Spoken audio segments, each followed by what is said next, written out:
It's a Friday. This is the AM show. My name is Benjamin Akakpo. Wherever you are, thanks for making the time to join us this morning.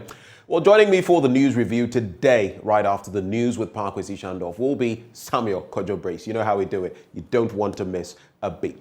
But after that, I'd be coming your way after sports with my blunt thoughts. And today, I'd be speaking on Ghana's Jinyame economy, hypocritical Christian groups, and the raw suffering of the masses. It's going to be raw, unedited, undiluted, as always, unfiltered.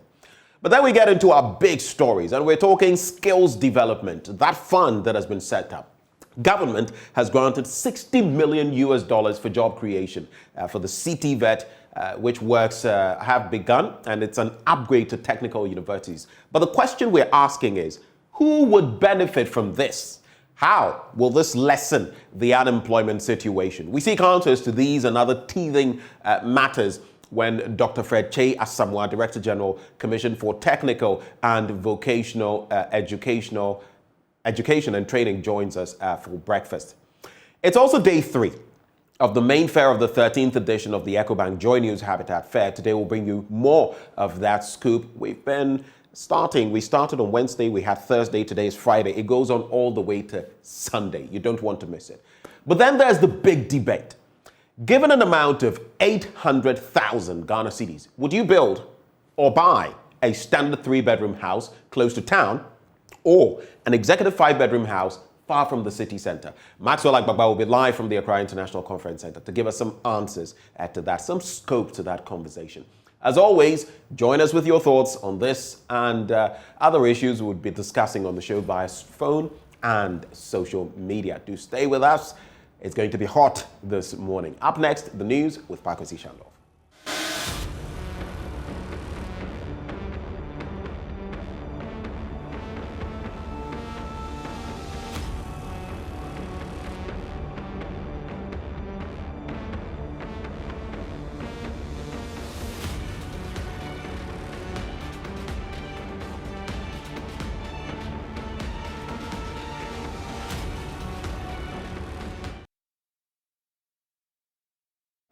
It's a blissful Friday morning, the last working day of the week, and welcome to the AM News here on the AM Show. My name is Parkwesi Shandorf. It's a very fair story. Now, over 23,000 people have tested positive for HIV in the first quarter of 2022. Despite the figure being slightly lower than that of the same period last year, the Ghana AIDS Commission is, however, worried and intends to intensify education in 2021.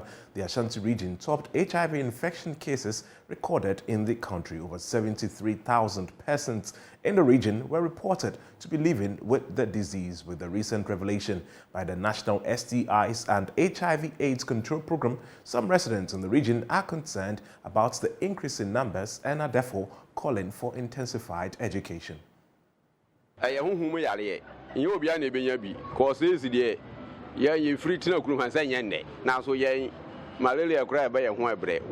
It's a spiritual disease. Prayers can prevent you from being infected by HIV/AIDS.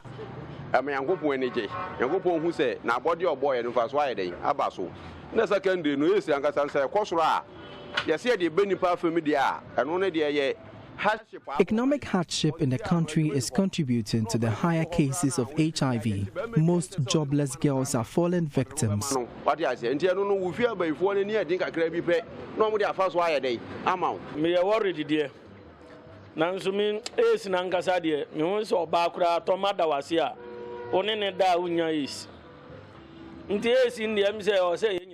You can't get it if your partner wears waist beads.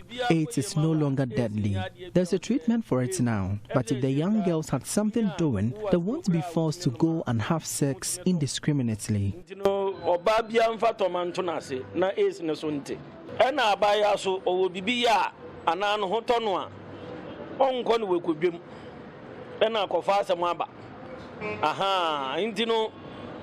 Like Nyoma say education also more.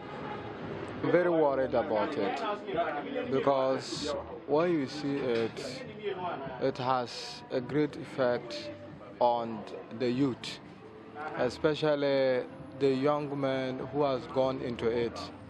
So when you have gone into it, when you try doing it, it's not only about how it will affect you as a youth, but how it will affect the country as a youth. Me worried because Ghana HIV are there. I'm trying to say it's Europa. Say about family man. Most Ghanaians are scared of HIV. Infected persons are stigmatized mostly. Young people like myself should desist from having multiple partners.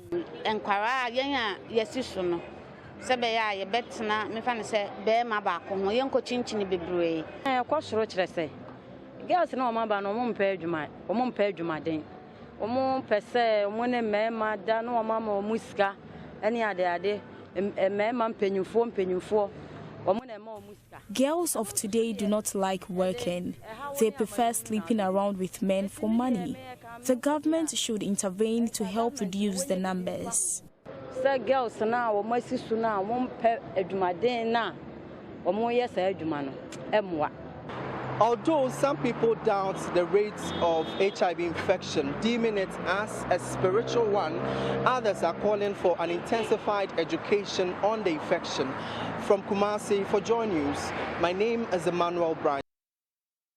Now, meanwhile, the Director General of the Ghana AIDS Commission, Tremi Tuahini, says the adult population must endeavor to know their status and also make efforts to have protected sex. The director, however, expressed worry over transactional sex, which is fast becoming a growing trend in the country.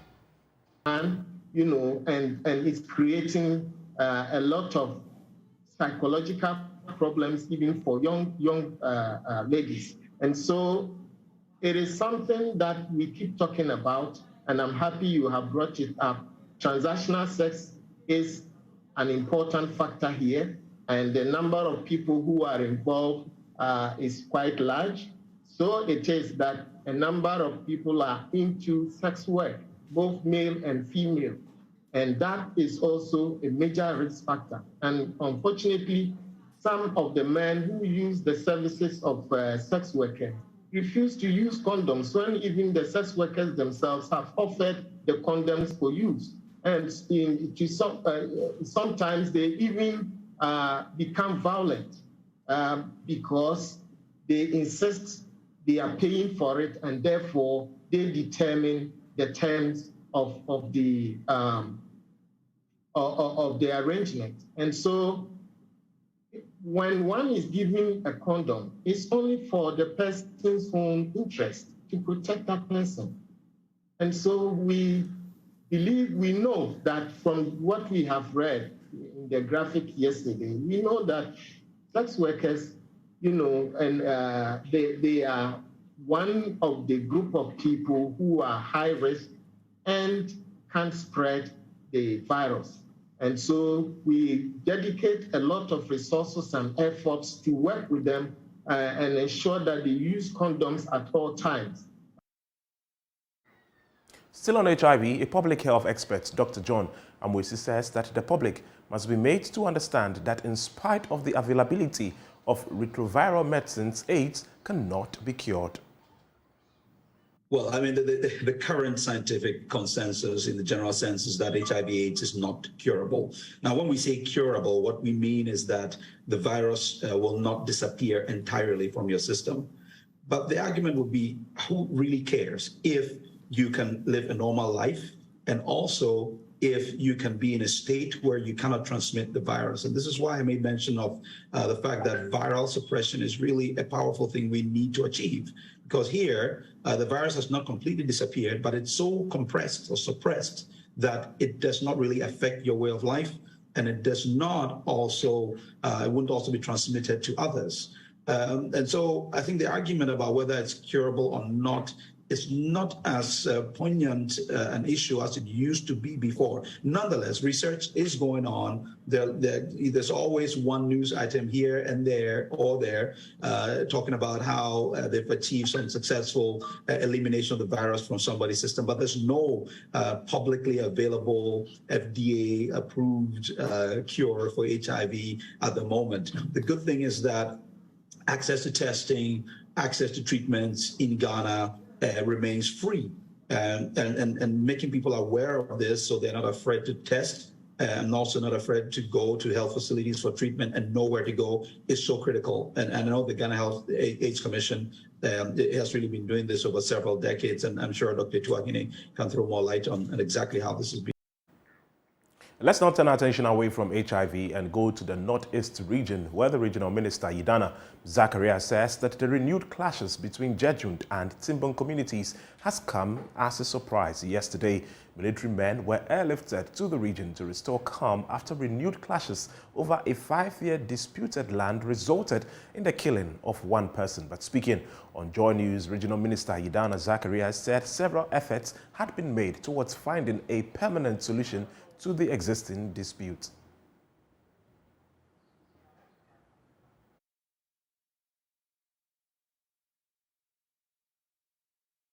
We are all taken by surprise, but this is the third time the same communities have engaged in these clashes. The first happened, somebody unfortunately lost his life. We intervened.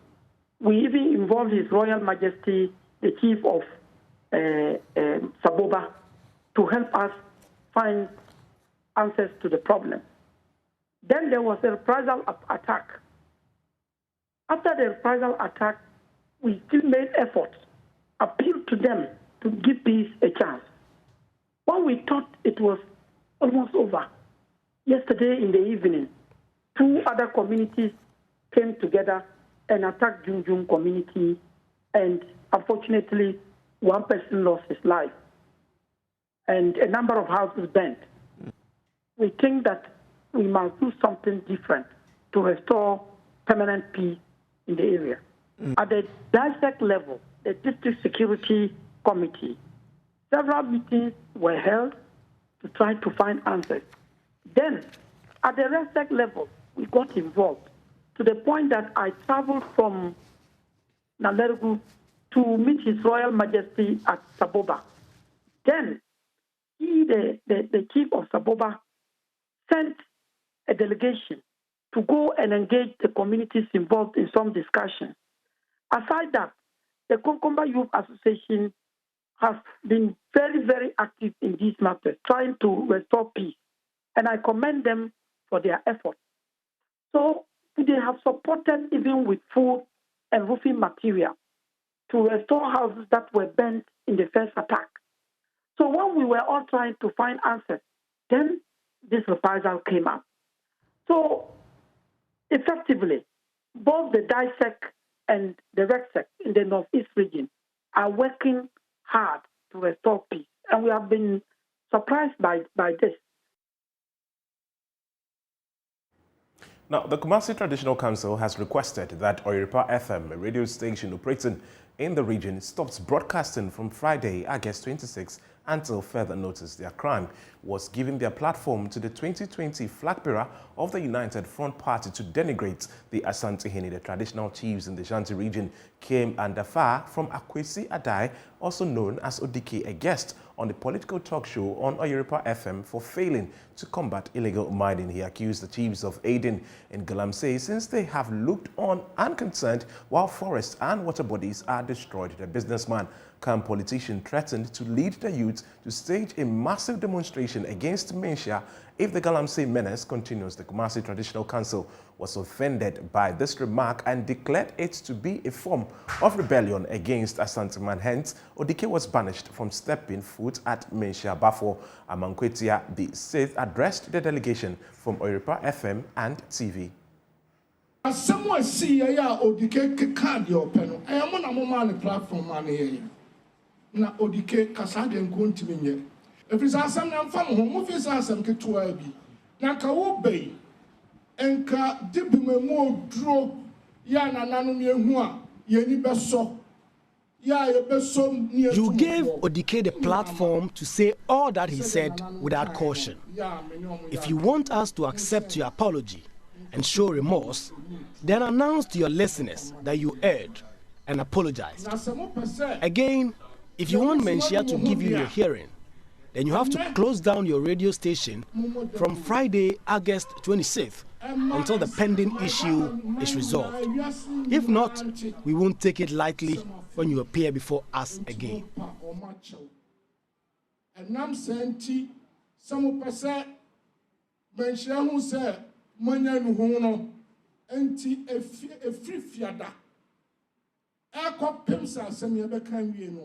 Radio station no muntimimbre na no no hu se monya no hu na sai no dia amadia menya sure se mo baha na nanom no mbeti no mremremre.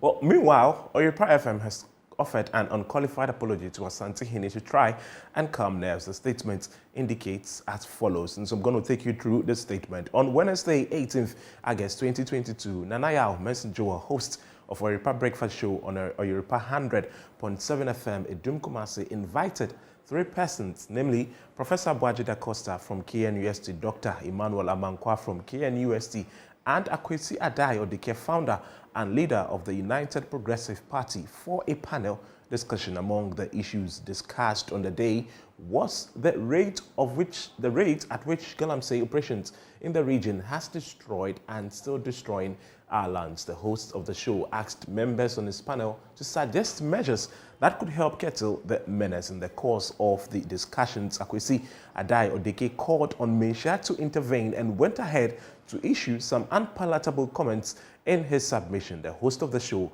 asked him to desist from attacking the royal house. The statement continues. Several attempts to stop Odike proved futile, and the host had to change the topic on Galamsey since he, Odike, was not hidden to his call. The Chief Executive Officer, Management and host of the show unreservedly apologized to the noble house for the inconveniences that the show might have caused. We would like to indicate that we have no intention of disregarding the royal house. We would also like to assure Mensah that this would not happen again. And that statement was signed by Otrema Nkwa.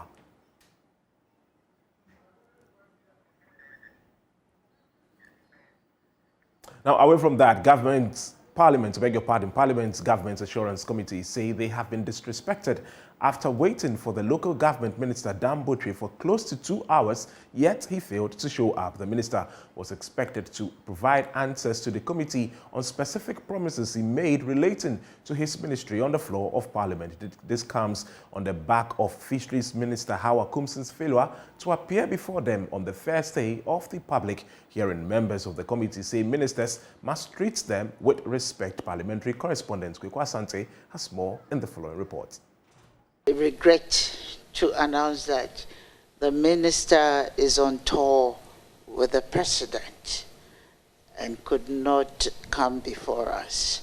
And per our principle, I think they heard us loud and clear, that per our principle, the initial arrangement to have the deputy minister stand in for the minister was turned down by the committee. This development, however, angered a ranking member on the committee, John Otibles, who said the committee deserves respect and this situation should never recur. So for some ministers to keep using their tour with the president as an excuse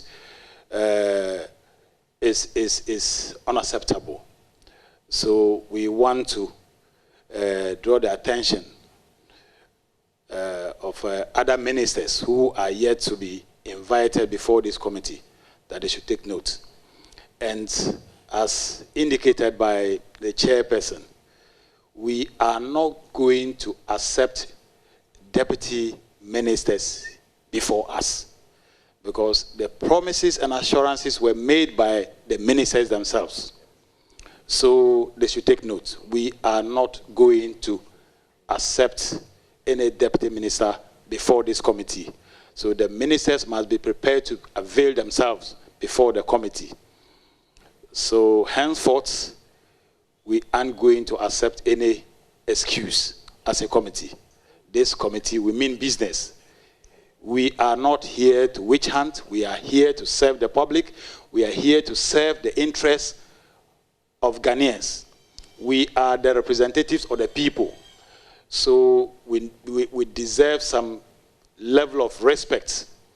Appearance before this committee is an obligation.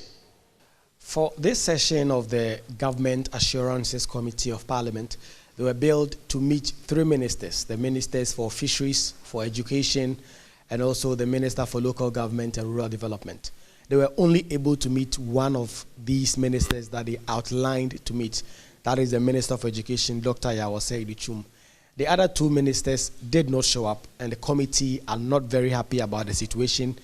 They are calling on the ministers not to disrespect the committee. They say their work should be taken seriously and that they are waiting for these ministers to now appear before them at a later date, and that at that particular time, they will not tolerate any further excuses from the ministers. The committee will reconvene next week and hear from the 2 ministers who failed to appear this week, as well as others who are scheduled to have their time. For JoyNews, Kweku Asante, Accra. Residents of some communities in the Atrima in Wabeja South Constituency of the Ashanti region have chased their Member of Parliament, Emmanuel Ejay Andre, with a machete over poor roads in the area. The 3 chased out the MP, who was on a tour of some communities within the constituency. Nanaya Ojima has more in the following report. 3 communities, Kobin, Saidi and Amanchia, met the MP, who was on a tour with fierce resistance. Some of the residents, wielding machetes, threatened the Member of Parliament. At Amanchia, the chief of the community refused to attend a meeting where the MP was expected to listen to the concerns of the community. Nana Efrifa Buansan II explains. And then you watching your pet. Yabua, I'm a party no mamba. You have seen the road. Did you like it? You want us to continue voting for you? We helped you win elections. All we are demanding is our fair share of development. We are not in good terms with the NPP and we must tell them. You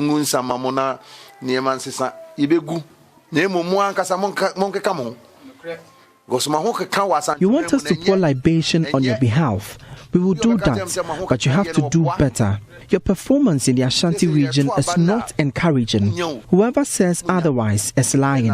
We will vote against you if election is conducted today. Go and tell the president we like him, but this is the truth.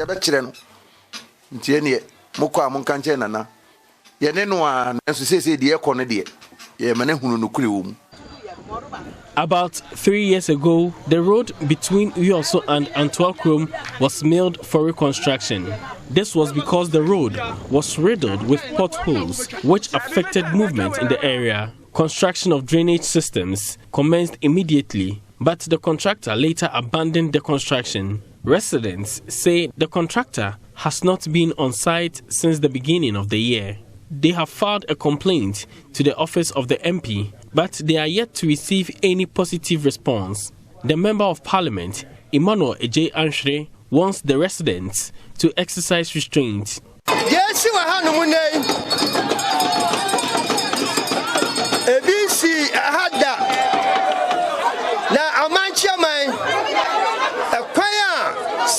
This is the first time something like this has happened. The enthusiasm with which you voted the NPP is the reason behind this action. I can't condemn the act.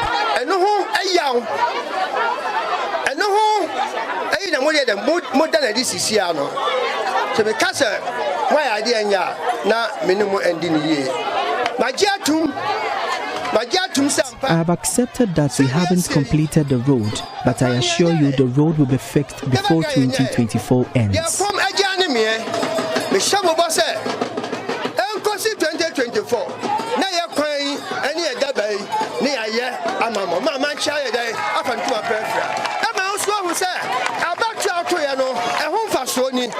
For JoyNews, Nanaya Ojima reporting.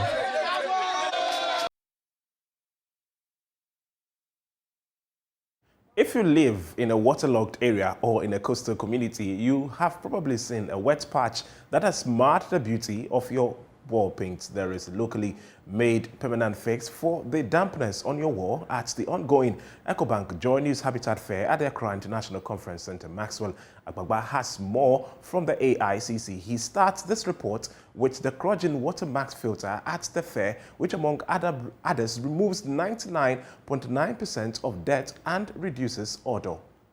I am particularly amazed by some of the things that I have seen on display here. One of them is from a local company called Pneumafis Limited. Now, for a lot of buildings, a lot of homes in waterlogged areas, you experience dampness on your walls, a part of the building, getting wet, marring the beauty of the painting. Now, there's a permanent solution to that with Pneumafis. I've been speaking to the CEO for Pneumafis, Reverend Samuel Asari Odoi. What causes the dampness on the wall is that in a waterlog, right, the water in the ground climbs up your structure. Then it renders it this way, right? When the water is coming up, it comes with salt. And then it weakens the block work, the cement work in your structure. Now, if you have this problem, if you contact the chamber through Pneumafis, we'll be able to help you. The best thing for any builder who is building is to start the building, the concrete, the foundation with the anti-salt, right? If you start your foundation and you mix your concrete with the anti-salt has two components. It has what we call salt neutralizer, and then it also stops the waterproof, right? So this component, if you use it to lay your foundation, your screeding, your plastering, water cannot penetrate and climb to destroy your wall. I've also been speaking to one of the exhibitors here, Masiana Abavana, and she has been telling me what to consider when you are making selection for furniture for your new home. She's also been talking about how to keep the upholstery clean and free from smell. Masiana Abavana. I'm the creative director and founder of Kalira. Oh, okay. Yes. Tell us, what do you do? So Kalira is a company, a Ghanaian company that produces beautiful, very good quality and affordable furniture right here in Ghana. Okay. Other services we have include reupholstery services. So if you have old furniture that you want us to give to do up and make nice again, make it look new again, we have that service. So you basically pimp furniture, like pimp my ride. I can pimp your furniture, give a new fabric, put buttons in it, take some buttons out, change the color of the wood. I can pimp your furniture for you. We also do interior decor and design. Okay. We also provide concept design for if you have a space and you just want us to do a 3D, give you an idea and you want to somebody else execute it, we can do that for you.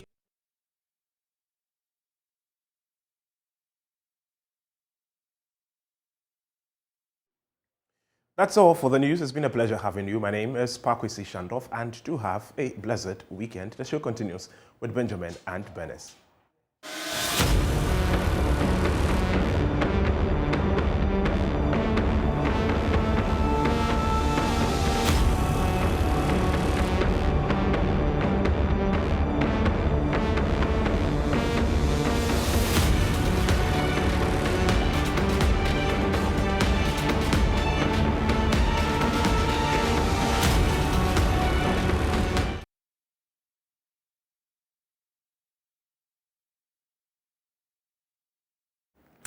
Welcome back on the AM show. And after the news, we get into the news review. We have all the papers lined up.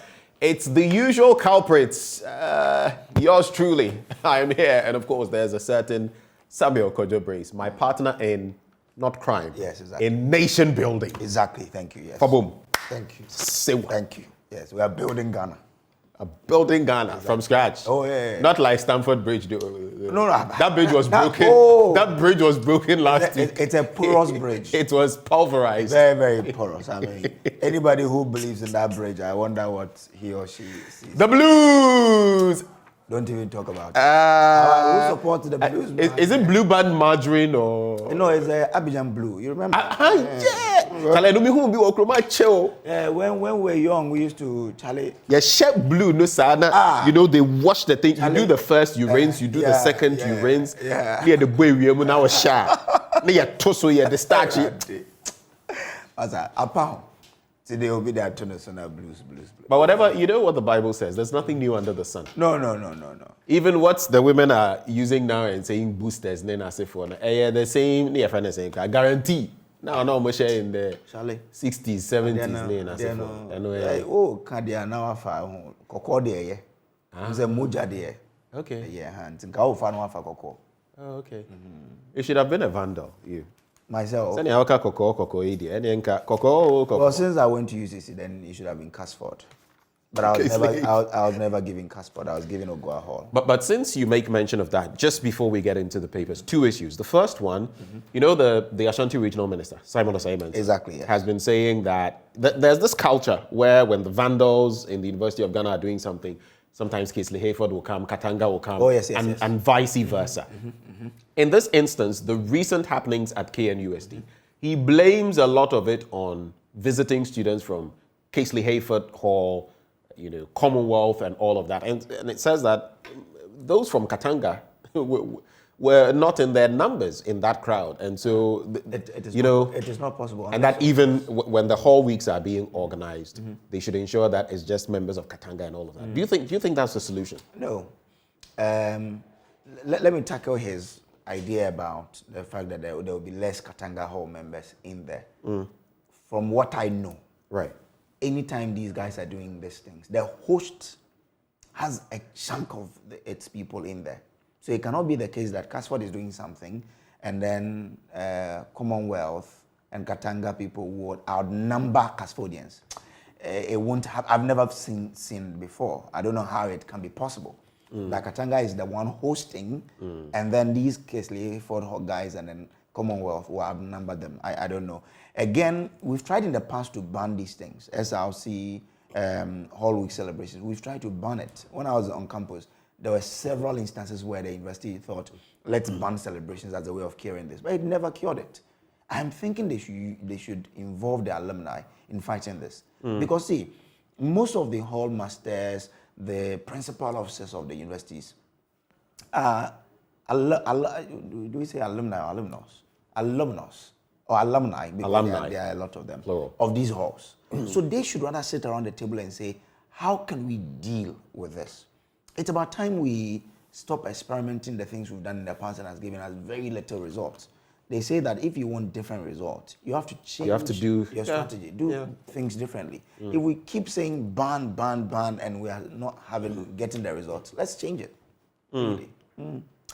Anyway, so I see a message coming through about the sound quality, the volume being very low on our live feed. We're working on that, but you might as well want to up the volume on your own gadget as well. But the second matter I want to discuss, it feeds into my blunt thoughts for today. And by the way, the title of my blunt thoughts today, Ghana's Jinyame economy, hypocritical Christian groups and the raw suffering of the masses. Ghana's Jinyame economy, hypocritical Christian groups and the raw suffering of the masses. But one of the things I'll get into at a point, you know, in recent times it was trending, and I say this without any negativity towards the China Mall, but it was trending that they pay their workers 580 Ghana cedis a month.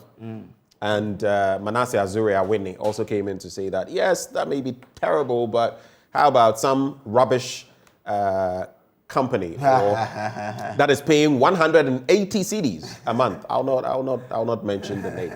But you see, I was just, no, there's a reason. There's a reason I'm doing that. But I was just putting things, reflecting on certain things. I'll give the details in my blunt thoughts. And just wondering, 580 cedis. Yeah. What can you do with that in a month? Nothing.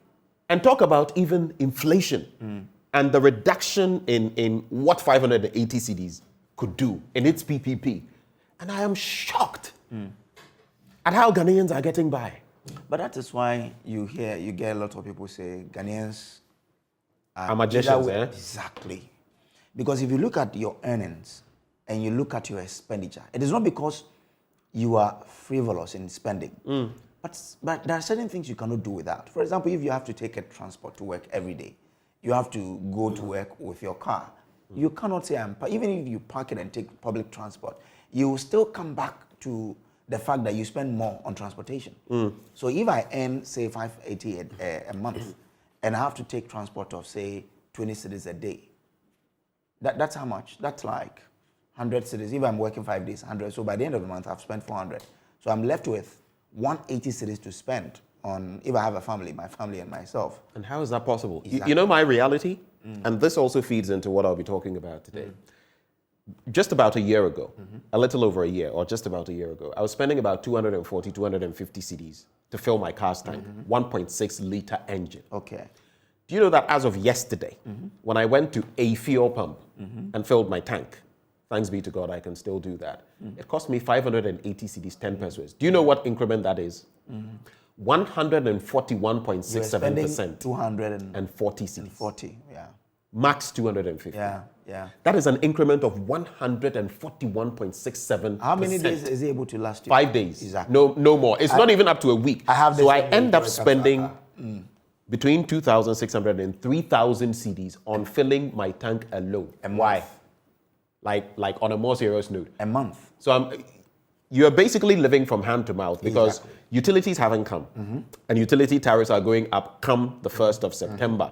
You have family to take care of. Yes. Though I am not married, I don't have children. You have your parents, your mom, other things to take care of. You do. Yes. I have other responsibilities. I have 5 godchildren, all boys. Okay. Some in school, doing this, doing that. I have obligations to my church.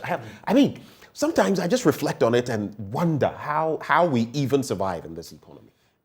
That's why I say it's either we are magicians or it's the grace of God. Those of us who believe in God. Yeah. The grace of God that is helping us to get by. Because if you sit down and look at it, people see you smile and they think everything is fine. Everything is not well, but you cannot cry, you cannot frown, you have to smile.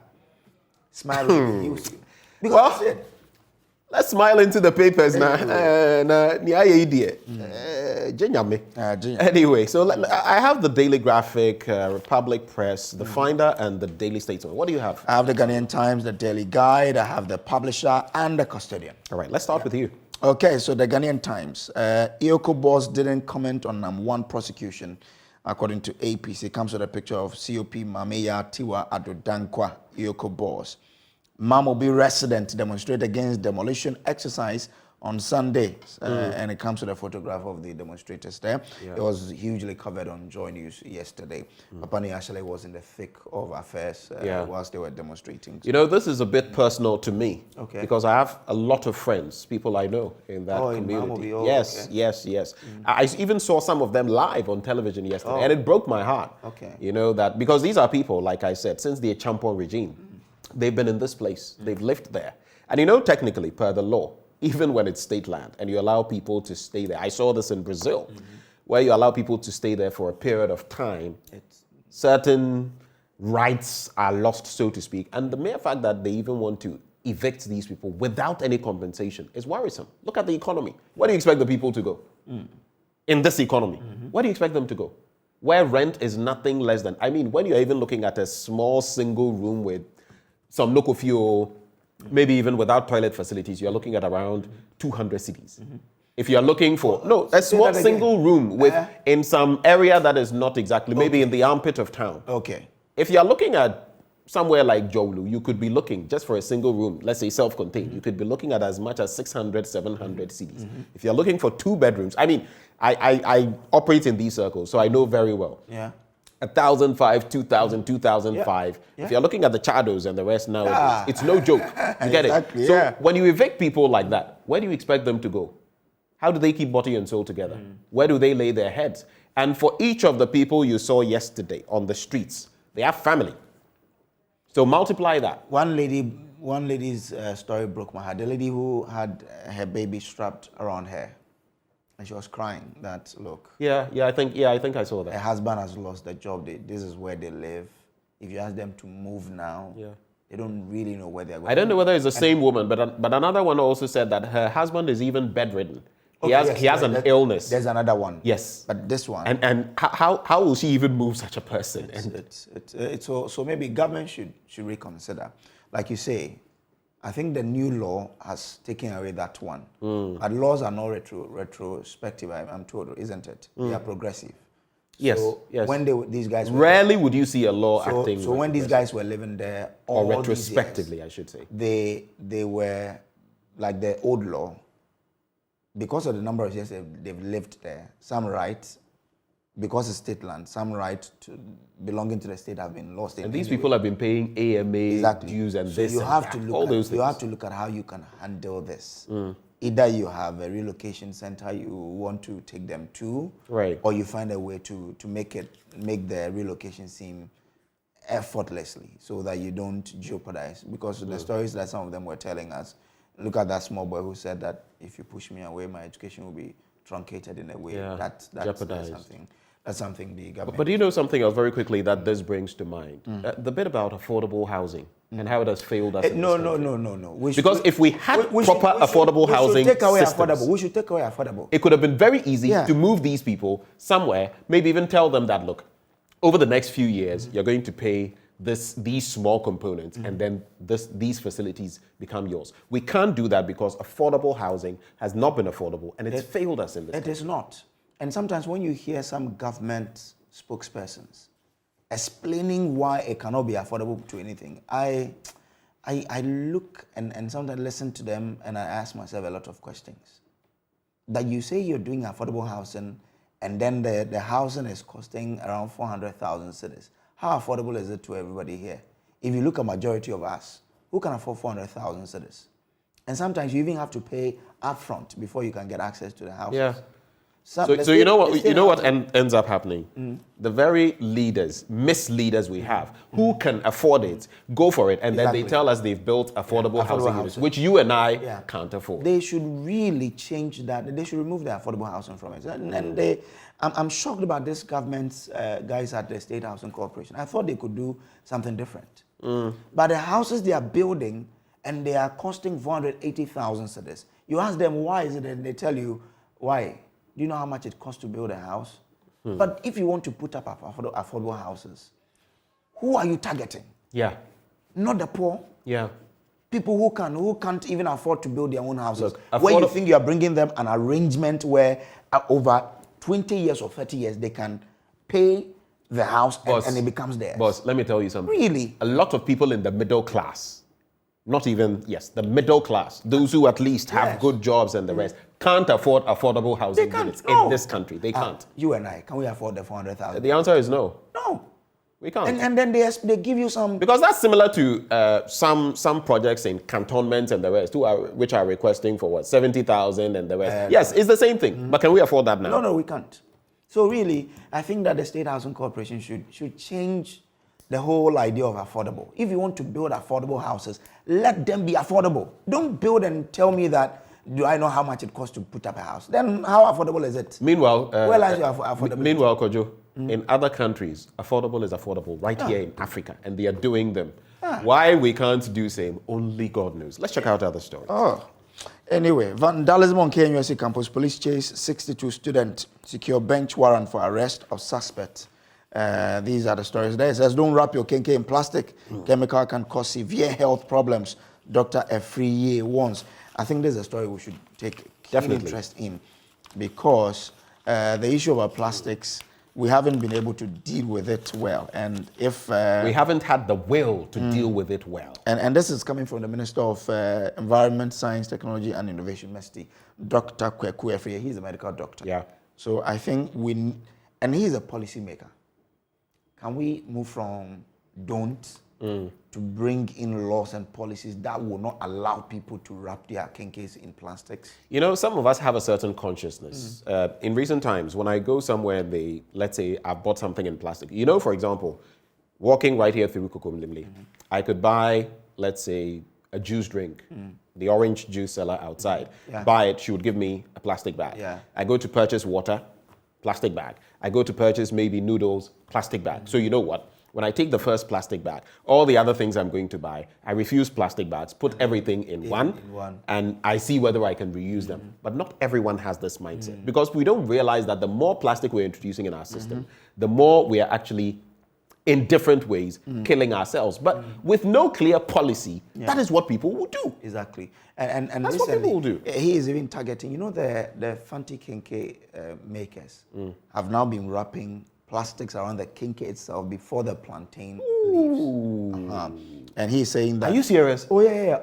Oh, you have. I had no idea. Oh, then it means it's been a long time. I bought one some months ago, but ended up not even eating. Oh, I bought some weeks ago. But do you know why that is so worrying for me? Before you go on. No. Because doing so with the plastic, I don't know whether that is before heating. Oh, or after heating. No, that's before, because it is. Oh, my word. The Kenke is in the plastic before it is wrapped with the plantain leaves. So it is in there, and before they go to boil them. Do you know what that does? You know, plastic contains all of this polystyrene and whatever. Exactly. Yeah. It absorbs the chemicals. It means, in effect, we are not trying to ruin the Fanti Kenke business, but it means, in effect, if they are doing that, we are consuming carcinogenic, cancer-causing. That's why he says research has found that certain chemicals in the plastic could leach out of the plastic into the Kenke and cause severe health problems such as metabolic disorders, including obesity and reduced fertility. In those days, when they were making Fanti Kenke, we didn't see any plastics around the Kenke. What has changed? They should go back to the way they used to do Kenke, where there was no plastics. That could save us, because they need to think about our health. A lot of people are dying today. We don't understand. It's from what we eat, really. They say you are what you put in your system. So those who you are what you eat. Yeah. So the people who make our food should check all of this. Make sure you are reducing the things that are harmful to our health. So our Fanti Kenke makers, please remove the plastic from the Kenke. Wrap it in the plantain leaves. It's even healthier. You know, plastic can be so dangerous that even when you're using a microwave, lots of people don't know. You must first ensure that the plastic you're using is microwave safe, so that leaching doesn't happen. And even then, don't cover the thing while in the microwave. Leave it open. And some of the little things we're doing, that is why we are seeing an uptick in, you know, cancers and all of that. It's like people buying, you see the takeaway packs, and people heat food in the takeaway packs.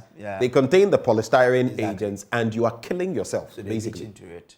They leach into your food, and then you poison yourself in the end. Charlie. Maybe we should be doing health. We should have some education on some of these things. Really, I agree. A Daily Graphic: food is available but not always affordable or accessible. That's according to an ISA report. I'll get to that on page 13 of the Daily Graphic. Council of State backs measures at stabilizing cedi. You know, in recent times they've called to meet Finance Minister Ken Ofori-Atta and who else? I think they have even intervened in the whole Ghana traders. Yes. So Guta is not going on that strike. I remember the tag, that's the Traders Advocates of Ghana, urged their members not to close their shops. They have to go out and sell. So it was good that Council of State also called Guta to reason with them that, look, it isn't good for you to close your stores, because when you close your store, the other international store, which you're always competing, is not closing. Yeah. So you're just going to run out of business. Yeah. There's also the banner headline: NHIS now covers childhood cancers. Sickle cell drug also catered for. That's according to the Vice President. And you would recall the great work of, I forget his name, one professor. I actually met him at the Kempinski Hotel some time back. He has championed this cause when it comes to sickle cell anemia and all of that. And then even the possibility of using hydroxyurea and all of that. And he passed in recent times, but his legacy lives on. This is part of his legacy. And there's this 14-year-old girl, I think, who passed recently. She died of cancer. She championed childhood cancers actually, being on the NHIS, you know, the scheme. And again, so we must celebrate these. The young girl was in the papers just, I think, yesterday or 2 days ago. But on that score too, we should also give some kudos to the First Lady. Yes, the Rebecca Foundation. She's also done amazing work. Amazing. She's done amazing work. In fact, including this, I've been following her for some time, and she was very particular on how this should get into the NHI to help people. And not just even these. She's also done some good things. In the same Mamobi area that I speak of, there's this mother and child care unit. I mean, she's been very hands-on with some of these things to do with especially women and children. And kudos to the First Lady. She's done a lot for that.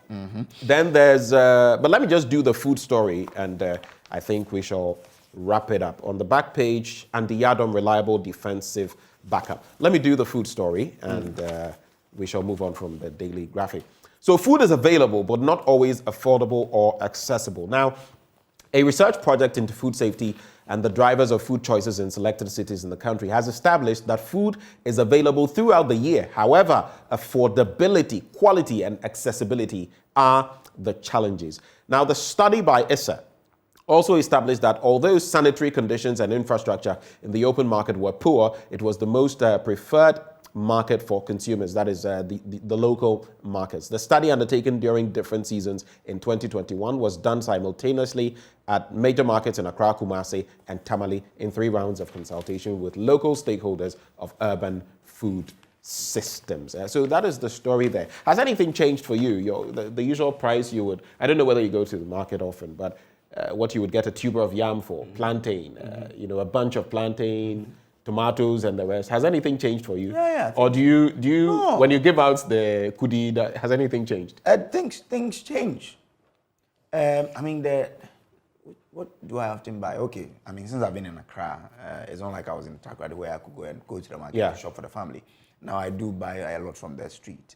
But you do have the sense that price of food is always on the increase, because when you go today, they are like, you are buying things at an expensive rate. So I think that, surely, food prices are still on the increase. But people do blame it on middlemen. I don't know, maybe we have to go to the hinterlands to check it for ourselves.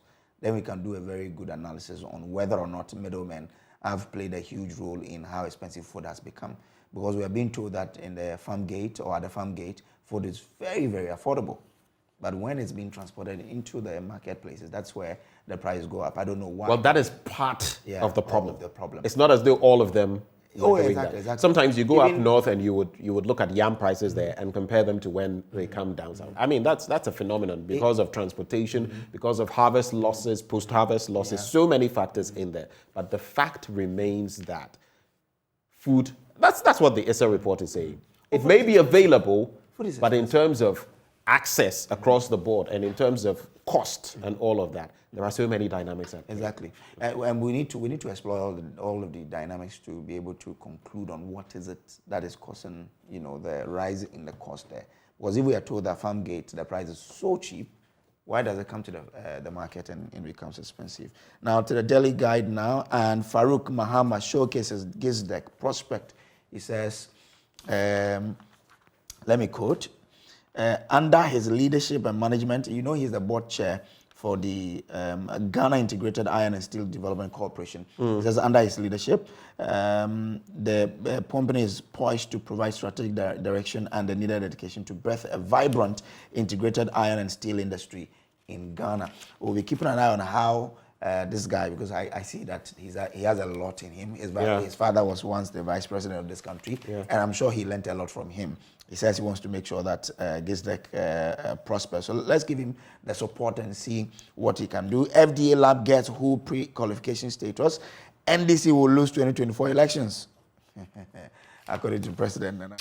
The work remains huge. Money is not coming. These are some of the things that are likely to affect Ghana's readiness to host the Africa Games 2023. And my colleague Fentio Tahiro has been on this. On Monday, we'll be coming to you with a detailed report after touring all the facilities that have been put together for the Africa Games 2023. And also, Black Stars assistant coach George Boateng, he has resigned from his role as Aston Villa under-23 coach. We'll also be talking about the Division 1 Super League, and the grand finale is happening later this evening. My colleague Musbao is there and he's covering the championship for us. I am Muftau Nabila Abdullahi. This is AM Sports. Let's start with the Africa Games 2023, just as you saw gone by, and hear from the local organizing committee chairman, Dr. Ofosu Asare, who has been speaking to Joy Sports about some of the threats that could affect Ghana's readiness to host the event next year. We are just about a year away from hosting the championship. However, infrastructure and other issues that are beyond infrastructure are curtailing Ghana's progress to hosting the event. About 25 sporting disciplines are expected in Ghana. 54 African nations will also assemble here. Would the country be ready to host the event. We hear from the local organizing committee chairman, Dr. Ofosu Asari. Strictly money, giving out money to get the games, it's purely in the domain of the government. Yeah, and we can complement with sponsorship and marketing. Here's my last question on this. In terms of the facilities, you do constant monitoring. Yeah, we have a monthly meeting, site monthly meeting, and we are there as LOC. We have ministry, the minister also coming from the ministry with his team. Then we have the consultants and we have the contractors. Okay, so where do you foresee that if we don't keep consistent in terms of the release of the funds from the government side, we might have challenges? Where do you think government needs to push a little harder in terms of releasing funds so construction can speed up? What do you foresee the major challenges being in terms of infrastructure? Well, I'm hoping that with this money that we are expecting, I should say, if that is released, it will, assist the contractors to fast track. Yeah. If you have money and you are building, you can even build during the day, build in the middle, have two shifts, have workers coming in and all that. And you can beef up your staff and get the work done as quickly as possible. Yeah. So, in my view, if we don't get the money on time, or if we delay in giving them the money, then it means we cannot meet the timelines. And if we can't meet the timelines, then it's going to affect the time schedule for the games. Even though I know that history, the African Games history is replete with occasions where some countries had to shift. Some of the games had to shift to either the following year, 6 months addition and all that. So you have that window in the worst case scenario. We have that window. But because of the Olympics, we are hoping that 2024 will be, we know that 2024 will be very busy. Of course. So, but for that, we would have said, okay, after all, there's 2024. What's the big deal if we are not able to finish in 2023 or host it in 2023? But because of that, so it appears that we have our back to the wall, and we must try as much as possible to find money to finish the facilities. Even in the worst case scenario, we still will need money to use for the existing facilities. Let me give you a case in point. The Independence Square. Yeah. If you have money, you can put in temporary structures and have facilities there and host the games. Games Village. Yes. Okay. Here, for instance, we need to, if we're going to use it, but we need to have money to also refurbish. The lavatory and all those places. They need a bit of upgrading. And anywhere like Bukom and all those places, wherever even you want to raise temporary structures, you need money. You do. Yeah, so that is where the money issues is extremely cardinal. But I have every belief that as a nation, we will not let this opportunity slip by. We will not allow ourselves to be embarrassed. The president has promised us on numerous occasions that the game will come on board and definitely will host the African Games. Who am I to doubt the president? And Black Stars assistant coach George Boateng, he has resigned from his role as the coach of Aston Villa under-23 side, sharing his decision to resign from the club on his Instagram page. He said leaving Aston Villa after 3 wonderful seasons was not an easy decision, but having the opportunity to coach my country at the World Cup was too good to turn down. I've learned so much and I'm grateful for the time spent at this beautiful, amazing club. I want to thank the players, staff and the fans for their wonderful support, and I wish the club every success in the future.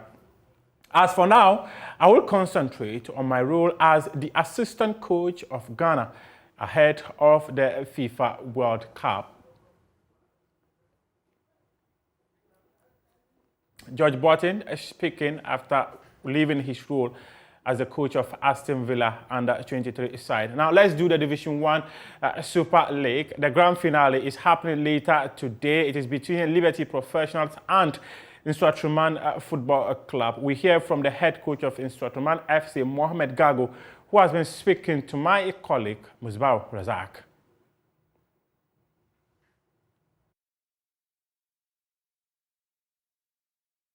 I came here to prepare my team. I came here to use this opportunity as a pre-season training, and it has turned out to be something that we all have to go for it. I mean, it's an opportunity given to me and given to these boys to be able to showcase and to let us know how ready they are to get into action coming when the season kicks off. So, I mean, what is the strategy ahead of tomorrow? Liberty professionals aren't exactly a familiar side as far as you are concerned. So what is the strategy? Of course, you studied them also. So what exactly is your strategy, if you're willing to share?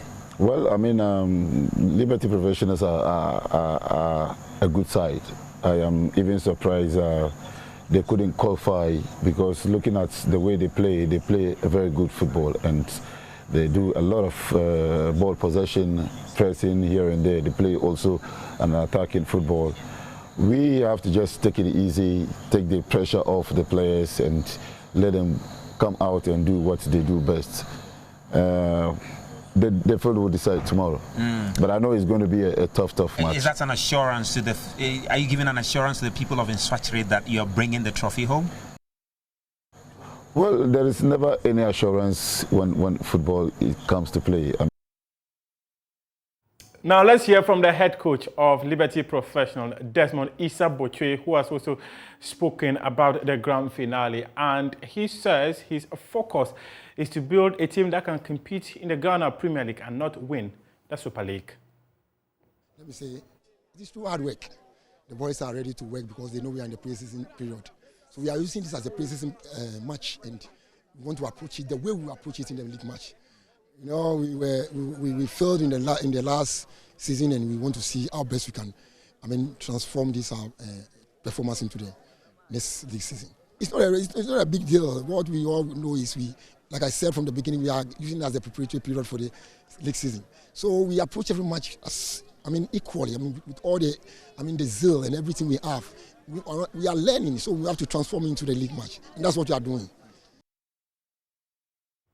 To some athletics now, in 2020, President of the World Athletics Governing Body, Sebastian Coe, called on government across the continent to make kids active in athletics. Well, recently, speaking to Joy Sports, he reiterated his commitment to ensuring kids athletics become a core part of member associations of World Athletics. He also touched on Africa's ability to hold the World Athletic Championships in the near future.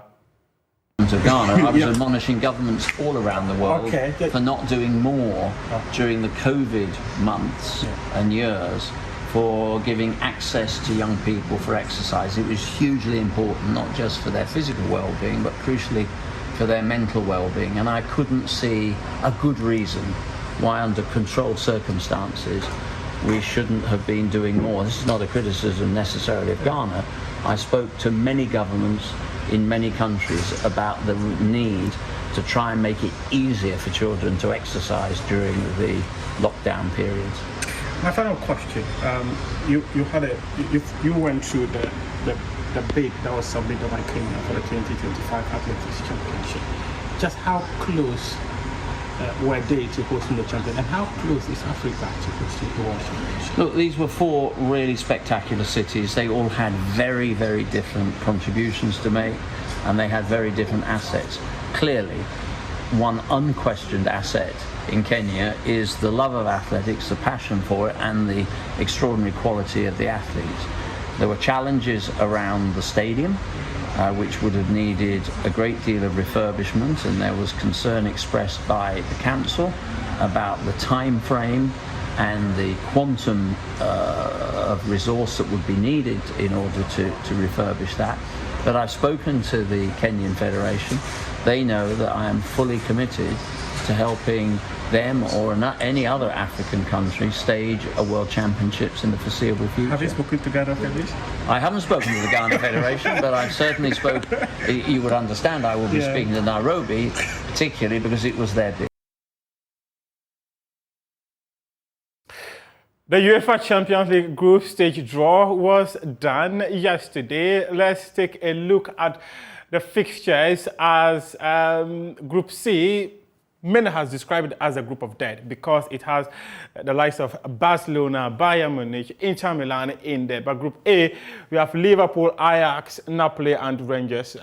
Group A, Ghanaians will have an interest in there because of Mohamed Kudus. In Group B, it's Atletico Madrid, Porto, Bayer Leverkusen, and Club Brugge. And this one too is another team that Ghanaians will have an interest in there because of Kamal Sowa and the gentleman who recently switched nationality to play for Ghana. And in Group C, like I mentioned, is a group of dead Bayern Munich, Barcelona, Inter Milan, Victoria Plzen. In Group D, Eintracht Frankfurt, Spurs, Sporting Lisbon, and Olympique Marseille. In Group E, AC Milan, Chelsea, Salzburg, Dynamo, Zagreb. Group F, Leipzig, Real Madrid, Shakhtar Donetsk, and Celtic. Group G is Manchester City, Seville, Borussia Dortmund, Copenhagen. In Group H is PSG, Juventus, Benfica, and Maccabi Haifa.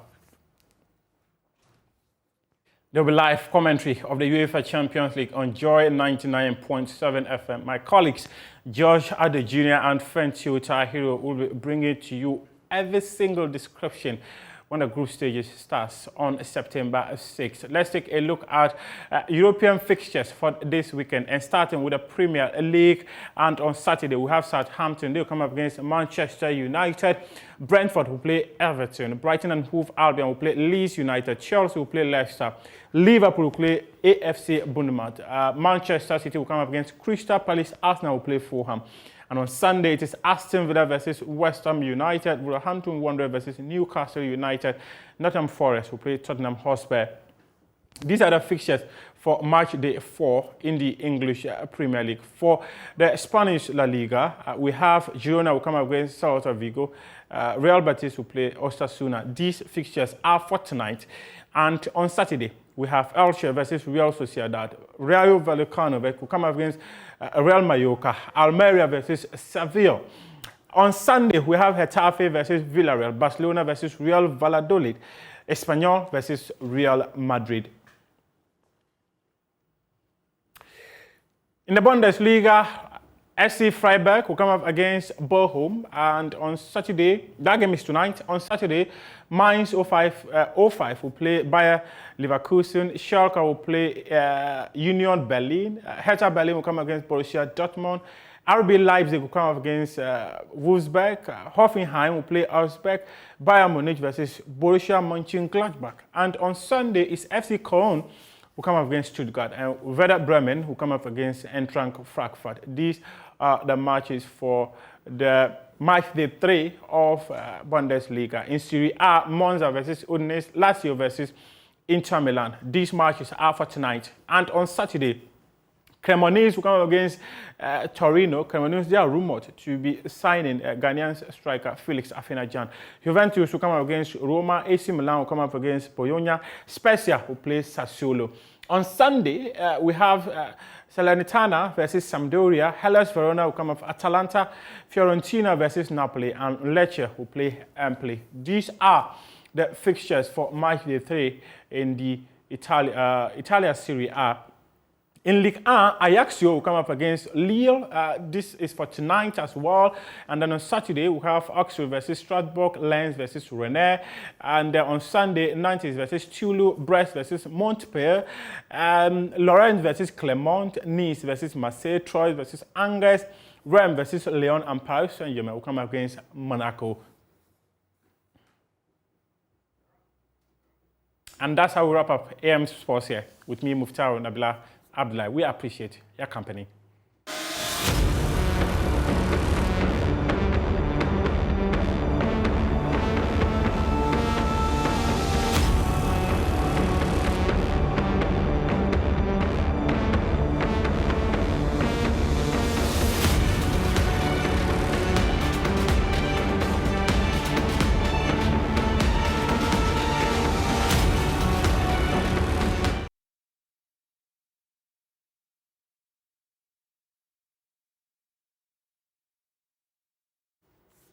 Welcome back on the AM show. You know how we do it. It's a Friday, and I'm going to give you my gift for this morning, my blunt thoughts. Wherever you are, thank you for joining us. Today I've titled my blunt thoughts, Ghana's Jinyame Economy, Hypocritical Christian Groups, and the Raw Suffering of the Masses. Now, in the book Why Nations Fail by Darren Acemoglu and James Robinson, they write of how in the summer of 1945, as the Second World War was drawing to a close, the Japanese colony in Korea began to collapse. Within a month of Japan's August 15 unconditional surrender, Korea was divided at the 38th parallel into two spheres of influence. The South was administered by the United States, the North by Russia. The uneasy peace of the Cold War was shattered in June 1950 when the North Korean army invaded the South. Initially, the North Koreans made large inroads, capturing the capital city, Seoul. By the autumn, however, they were in full retreat. It was then that Hwang Pyong-won and his brother were separated. Hwang Pyong-won managed to hide and avoid being drafted into the North Korean army. He stayed in the South and worked as a pharmacist. Dragged apart in 1950, the two brothers met again in the year 2000 in Seoul for the first time in 50 years, after the two governments agreed to initiate a limited program of reunification. As a doctor, Hwang's brother had ended up working for the Air Force, a good job in a military dictatorship. But even those with privileges in North Korea don't do that well. When the brothers met, Hwang asked about life in North Korea. Hwang had a car. His brother didn't. He had a telephone. His brother didn't. Even Hwang's daughter, who worked at the foreign ministry, had a telephone.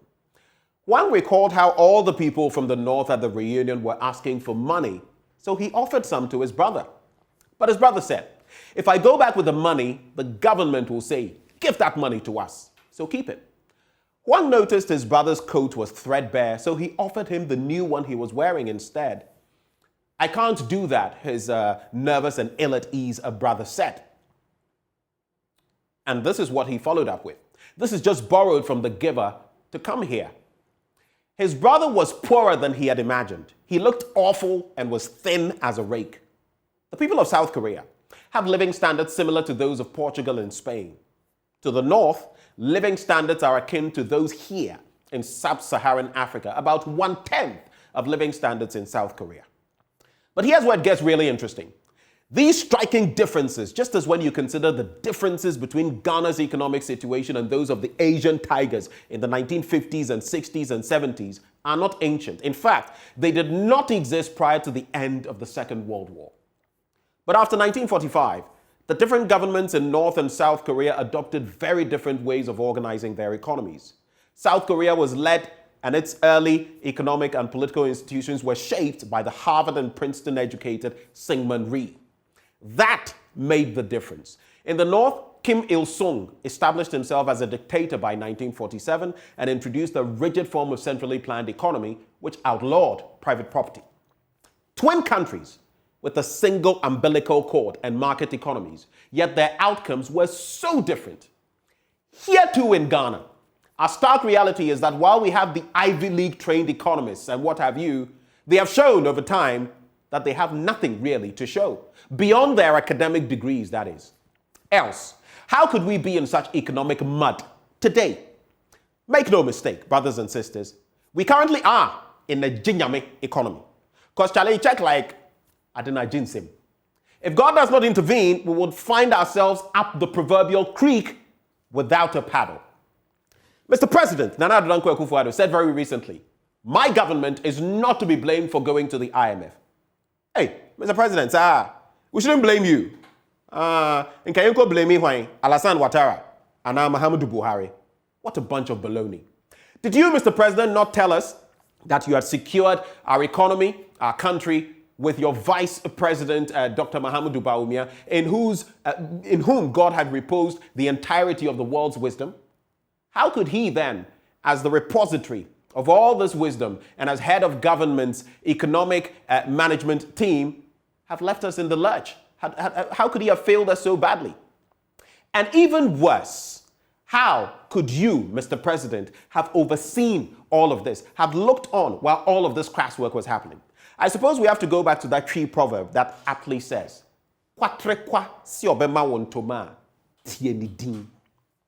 obviously, viewing things through the lenses of President Akufo-Addo and his cohorts, they are to be blamed for none of the perils we face today as a country. That, however, is in stark contrast to what Mr. President felt, thought, and espoused when former presidents Atta Mills and Mahama were at post. Then opposition leader Akufo-Addo blamed Mahama for a bad economy, hence the need for an IMF program. But today, Mr. President says we shouldn't blame his administration for going to the IMF. It's double standards everywhere you look. But what exactly did Mr. President say? He said recently, in fact, the big difference that we are having in Ghana today and why we have gone back to the IMF is that everybody recognizes it is not as a result of my mismanagement, as was the case during the tenure of the previous government. The reality is that there are global inflation, high commodity prices, among others, and all these have been the principal reasons for the difficulties we are having as a country. Really, Mr. President? Like, seriously? Were you thinking same in 2015 when you lampooned the former administration for going to the IMF and posted on Twitter, quote, for the first time in history, an oil-rich country, some 5 years into oil production, is seeking a bailout from the IMF? But this gets even more hilarious, Ghana for. In an access of showing off, President Akufo-Addo, Nana Showboy, in 2019 in Worcester, Massachusetts, said that the IMF program then should be our last. But oh you are, here we are. What happened, Mr. President, for you to eat your words just 3 years later? What possibly could have happened? I'll tell you what happened. Worse financial and fiscal indiscipline than that which you accused the former president of. That's what happened. Thanks to our gargantuan debt for which we have ever so little to show, we are back again at the doors of the IMF for a bailout. What the MPP is subtly telling us, Ghana for, is this. The incompetence of the NDC led us to the IMF in 2015, but now the MPP's competence has taken us back there in 2022. I mean, how farcical can this administration be? Where are the men we were promised? Where is the solid economic management team? I was spending some 240 Ghana cedis to fill my 1.6-litre engine's tank in 2021.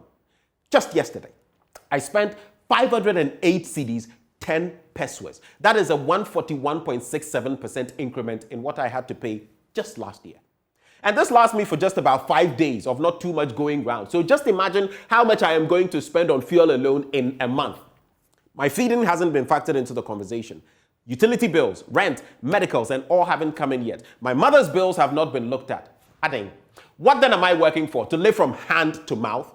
But this is exactly what happens when an economy becomes rabid, infecting the people in it with virulent fiscal diseases. And you think I have no right to be upset? You see, when Kwesi Cheidakwa, KKD for short, came on my show 2 days ago and spoke about how he was being persecuted for speaking truth to power and how even his father had been bombarded with calls and feared for his life, I realized this was much worse than I had imagined. If the wet leaves are burning, then imagine what the dry ones like us are going through. But be silenced we shall not. We shall not be shut up. No muzzle is big enough to make us pretend not to see what ails this government is visiting on the people who have done no wrong but to vote them into power. And is this how they pay us back? Just about a week ago, Justice Sai posted something that I'll be reflecting on shortly. In fact, just hold right there for me. Let's take a look at what is happening here. The effect of inflation on purchasing power. If we take what supposedly those at the China Mall are earning, 580 cedis, monthly salary scenario. Look at the averages. A year before, 580 cedis was 580 cedis. The value of that in 2019 reduced to 538.82 cedis. In 2020 to 485 plus cedis. In 2021 to 436 cedis. Ghana for today, if you make 580 cedis, that value has been reduced to 298.42 Ghana cedis. But how much value has a salary of 580 Ghana cedis lost due to inflation? Take a look at this. In 2019, 41 plus cedis was lost. In 2020, 53 plus cedis was lost. In 2021, 48 plus cedis was lost. Currently, 138 cedis has been shaved off. You can do the math depending on your own salary. And finally, in terms of an increment in base pay of public sector workers since 2010, look at where we were. 18% in 2012 in terms of increment year on year. Look at 2013, 10%. There was no increment in 2014.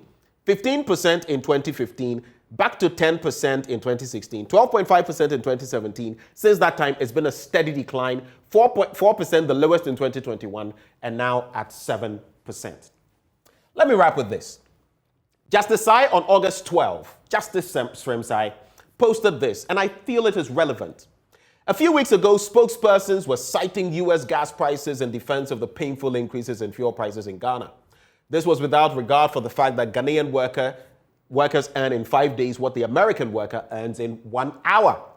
Today, the average national gas price in the U.S. is down to $3.99. It has declined by $1.03 and has been declining for 58 days in a row.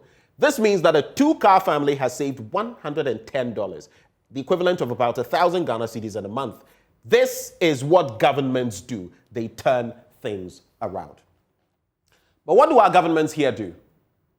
Here, a few people were given water and electricity that was supposed to be free. Guess what? We're still paying for what we were told was gratis, to the point where we have overpaid for our sin of thinking we were actually getting something for free, and yet still have to pay the COVID-19 levy. And this government is still heaping more levies and utility tariffs on our heads by the day. But you see, the people have a way of having the last laugh. Do you see what stubbornness has yielded by way of what we are scraping from the e-levy? Less than 7% of what was projected to be generated. That is what happens when a government fails to listen to the people and work in their interest. When push comes to shove, the people will show you exactly where power lies. The hoi polloi, the masses, will show you. The crass arrogance of this administration and just how little credit they give us by way of lucid thinking is what rubs my craw and stokes my anger. Obidie na oninyan senti na yako IMF na monswe.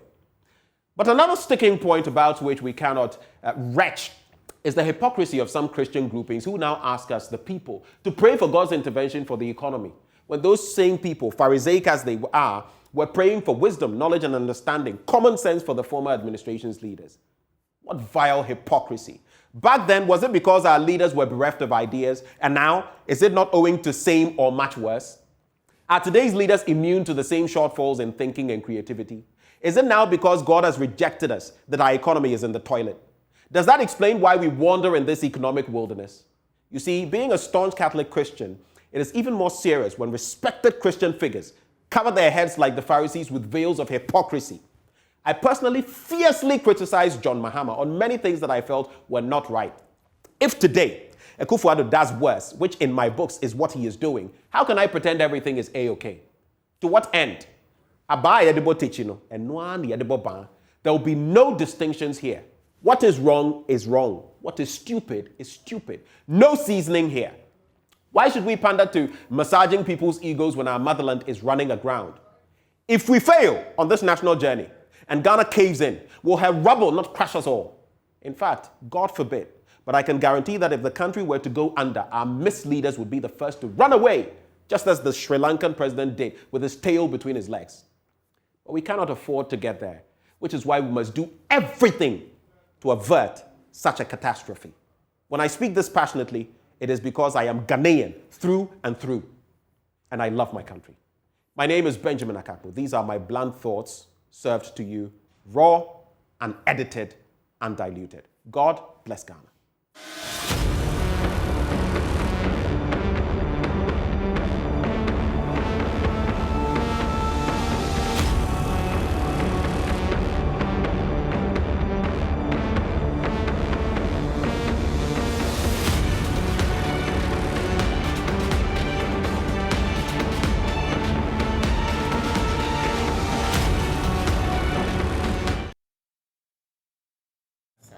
Well, thank you for staying with us on the AM show. We come back after sharing my blunt thoughts, and we're talking about national development, skills development, in fact. And government has granted $60 million for job creation for the TVET, works to upgrade technical universities. Our question is, who are going to be benefiting from this? How will this lessen the unemployment situation in our country? We seek answers to these and other teething questions as we engage Dr. Fred Che Asamoah, Director General, Commission for Technical and Vocational Education and Training. He joins us for breakfast. Doc, a very good morning to you. Good morning. Thank you for joining the conversation. Thank you for having me. Where was it that I saw the TVET office, are you along the, are you somewhere in East Legon? East Legon, Trinity. Close to the, is it CIMG? Yeah, the Chartered Institute of Yes, because I saw your office recently. I passed by and I took a look, so that reminded me this morning. Okay.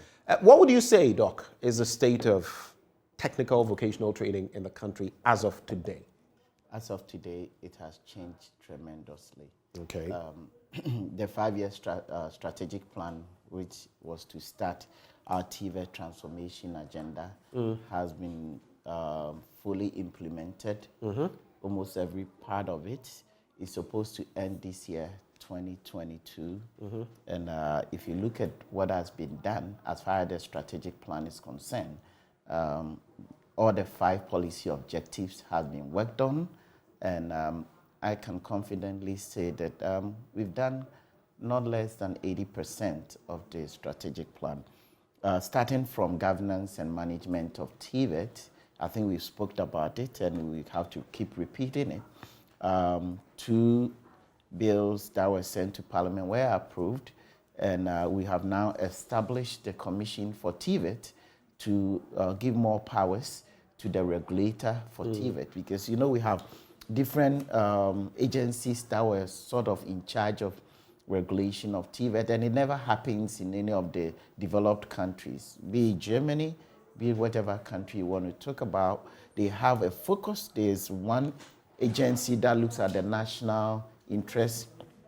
So we have the Commission for TVET. Then if you come to the delivery of TVET at the pre-tertiary level, it was scattered across all over, and sometimes some of the certifications were not even recognized by some government agencies. So now we have a TVET service for the delivery at the pre-tertiary level. We don't have the OICs, we don't have the ISES, we don't have the MVTIs no more, or the Ghana Education Service. Ghana Education Service used to have the largest number, about 47 of them, with the largest number of learners. Now everything has been put under a new agency, without the TVET service, to make sure delivery at the pre-tertiary level is well coordinated. Then we also talk about the tertiary side. Our technical universities are being worked with because now we have merged National Accreditation Board, and then NCTE, which was the National Council for Tertiary Education, have been merged together to form the Ghana Tertiary Education Commission. And as far as the regulation of the technical universities are concerned, it's being done collaboratively between the Commission for TVET and the GTEC. So if you look at the governance of management of TVET, it's been harmonized and more one that one can really follow up to. Probably within the next 5 years, people will get to see it well, and it will also make sense for collaboration with industry. And that sense you speak of is essential, because you look at countries like Germany and you look at what technical and vocational education has done there. In fact, right from a very basic level, they start segregating in a way, not in a negative context, but where are your best skills? If you're showing technical skills rather than other skills, you would be skewed in that regard. Even the former Chancellor of Germany, Angela Merkel, went through the same system, honed her skills in the scientific field, and still ended up in politics. So you would notice that the biggest economy in Europe, the German economy, is hinged on that. So whether it's for the automobile producing entities or whatever it is, their polytechnics, just as in France, play a certain role. Now you tell me that here, of all the problems that we have had, there is this harmonization going on, and that is a great thing. It's a feather in your cap. But you speak of the 5 strategic arms. I want you to walk me quickly through them, and then explain to me why you think 80% of the work has been done, preparing us for that takeoff. Thank you very much.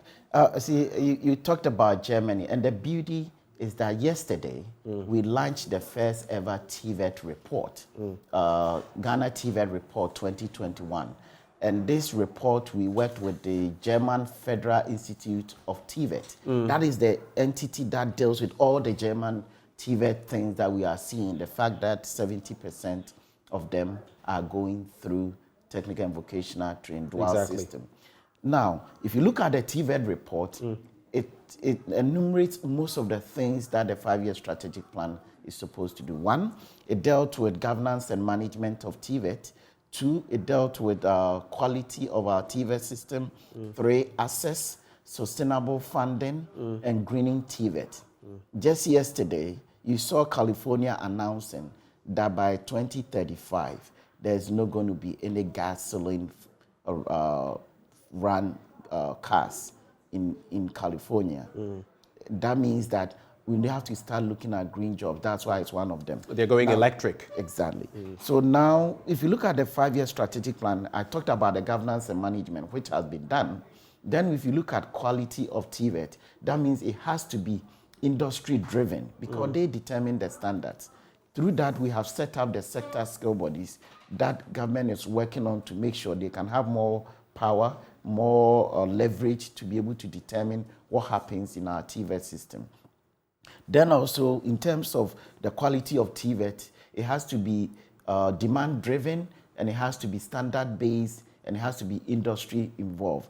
And that one, too, we are working on almost 100 competency-based training curriculums that is going to be used across all our technical and vocational institutions. Now we started... What will go into this curricula? Is it... Okay. How did you come by the curricula? I like to focus on such questions because guess what? Sometimes we imbibe. It's a wholesale adoption of this and that from other jurisdictions. How does it reflect us and how does it fit into our context? Exactly. So the beauty of the competency-based training curriculum is not to lift from Germany or lift from Australia or lift from Canada and just drop it here. The competency-based training curriculum has to reflect what your industry is. So even in the car manufacturing industry, we are not as high as Germany is doing or maybe the Americans are doing. So our curriculum that we are developing is to look at what industries do we have, what are the standards, what is the next level that our local industry is looking at. And this curriculum development, you have industry sitting at the table, you have more than 50% coming from industry, you have academia, and you have other stakeholders sit down. Then they first decide on occupational standards. So it's not the old way of putting curriculums together. The curriculum that are being used for the grammar side, which is done by NACA, is completely different from the competency-based training curriculum. So you first work on occupational standards, which is agreed on for local use.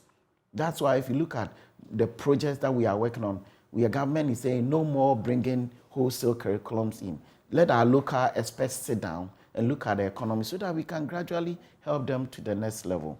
Occupational standard, then it leads to what we call the learning materials. As you do the learning materials out of the occupational standards, then you can go to your assessment instruments. So it's a process that each of them that you do, you have to validate before you go. And with the competency-based training curriculum, 70% of the time, your learners are expected to be at the workplace. And that is what it's not been done in the past. So our next focus in the next 5-year strategic plan is how do we enforce this approach or this methodology of learning so we don't have learners spending majority of their time trying to memorize how to draw this tablet and rather have the opportunity to be working with it. How can I even design it? How can we ensure that all our technical or our engineering students, every single one of them is able to go to computer-aided drawings? So most of the things that you do, you can sit down and design.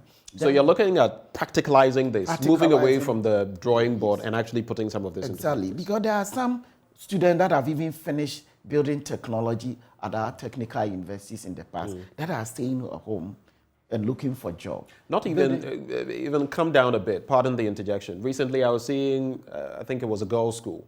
They had come up with this recycling instrument so that when you drop rubbish in, you know, one of our problems in the country is not being able to filter what is wet waste, what is metallic, what is plastic, what is this. They've created, you know, something brilliant. It was on our news recently. One of our secondary schools, senior high schools, they've come up with that. And when I looked at it, I was just thinking all they would need is help, logistics, you know, aid from different agencies to push them. But these are some of the things that we overlook. And over time, other people will come and swoop in Exactly, but you see, that is the difference about our times right now, that we are looking at the way of learning differently to create a whole being, to make sure that people come out with nothing but skills, because that's what can project us to the next level.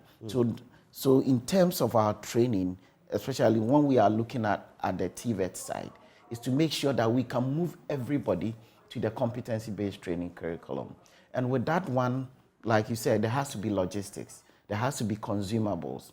If it's about woodwork, I should be able to have some wood to be able to play with and mess up and make mistakes and learn from the mistakes and be creative and be innovative. So coming back again to the 5-year strategic plan, we also touch on quality, and quality means that you have to have the right infrastructure to support your training. That is why government has built all these new workshops in our technical universities, and our technical institutes are even building new institutions to support it. Then as you're building new workshop, you are adding infrastructure, you're also increasing access. So if you look at with the numbers that went to our technical institutes recently, had jumped from 26,000, because this year the number that wrote the free TVET exam was 26,000 plus. So it's moved from that to almost 50,000. Sometimes in 2015, 2016, we were way below the 20,000. So government aim is also how do we increase access?